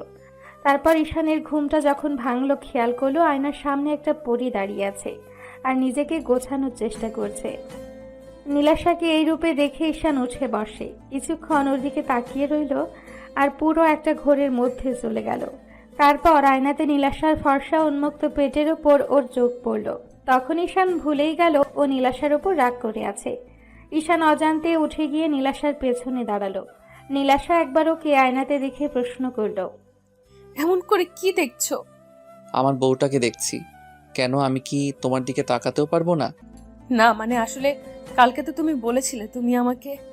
নীলাশা কিছু বলে ওঠার আগে ঈশান ওকে পেছন থেকে খুব শক্ত করে জড়িয়ে ধরল। তারপর যখনই ওর পেটের ওপর 2 হাত রেখে তার উপর ঘাড়ে আর গলায় নাক ঘষতে আরম্ভ করলো, সাথে সাথে নীলাশার চোখজোড়া বন্ধ করে নিল। ও এখনও বারবার ফুঁপিয়ে উঠছে। ঈশান নীলাশার ঘাড়ে আর গলায় কিস করতে আরম্ভ করলো। নীলাশার বুকটা ক্রমশই ওঠানামা করছে, ও নিঃশ্বাসটা ভারী হয়ে আসছে। ঈশানের প্রত্যেকটা স্পর্শে নীলাশা পুরো উন্মাদ হয়ে যাচ্ছিল, আর ঈশান ততটাই আদরের মাত্রা বাড়িয়ে দিচ্ছিল।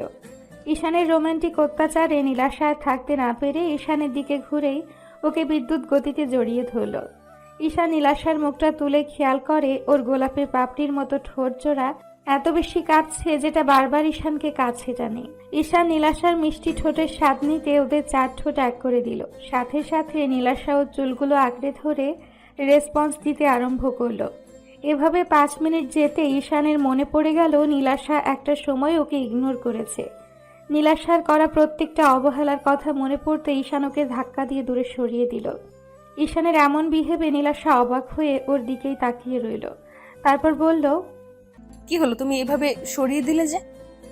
নীলাশাকে এমন অবস্থায় দেখে ঈশান নিজেকে সামলে রাখতে পারছিল না। ঈশান কথাটা ঘোরানোর জন্য আর নীলাশাকে কষ্ট দেওয়ার জন্য বলতে লাগলো, তুমি কি ভেবেছো আমি তোমাকে এত সহজে মেনে নিব? এইটা তো শুধু তোমাকে কষ্ট দেওয়ার জন্য করলাম। তোমাকে আমি বারবার কাছে টেনে নিব, কিন্তু স্ত্রীর অধিকারটা তুমি আমার থেকে কখনোই পাবে না। সব সময় শুধু তোমাকে এমন করে কষ্ট দিয়ে যাব। ঈশানের বলা প্রত্যেকটা কথা নীলাশার বুকে তীরের মতো বিঁধে। ও তাড়াহুড়া করে ঈশানের সামনে আসলো। তারপর ওর একটা হাত ধরে চুমু দিয়ে বলতে আরম্ভ করলো, বাবু প্লিজ আমাকে মাফ করে দাও। আমি অন্যায় করেছি, তার জন্য শাস্তি দাও। তারপরও কাছে টেনে নিয়ে এমন করে কষ্ট দিয়ে দূরে সরিয়ে দিও না। আমি থাকতে পারবো না তোমার স্পর্শ না পেয়ে। প্লিজ আমাকে একবার বুকে জড়িয়ে নাও। আমি প্রচন্ড পরিমাণে মিস করছি তোমার পাগলামিগুলো। প্লিজ আমাকে আগের মতো ভালোবাসো। কখনোই না।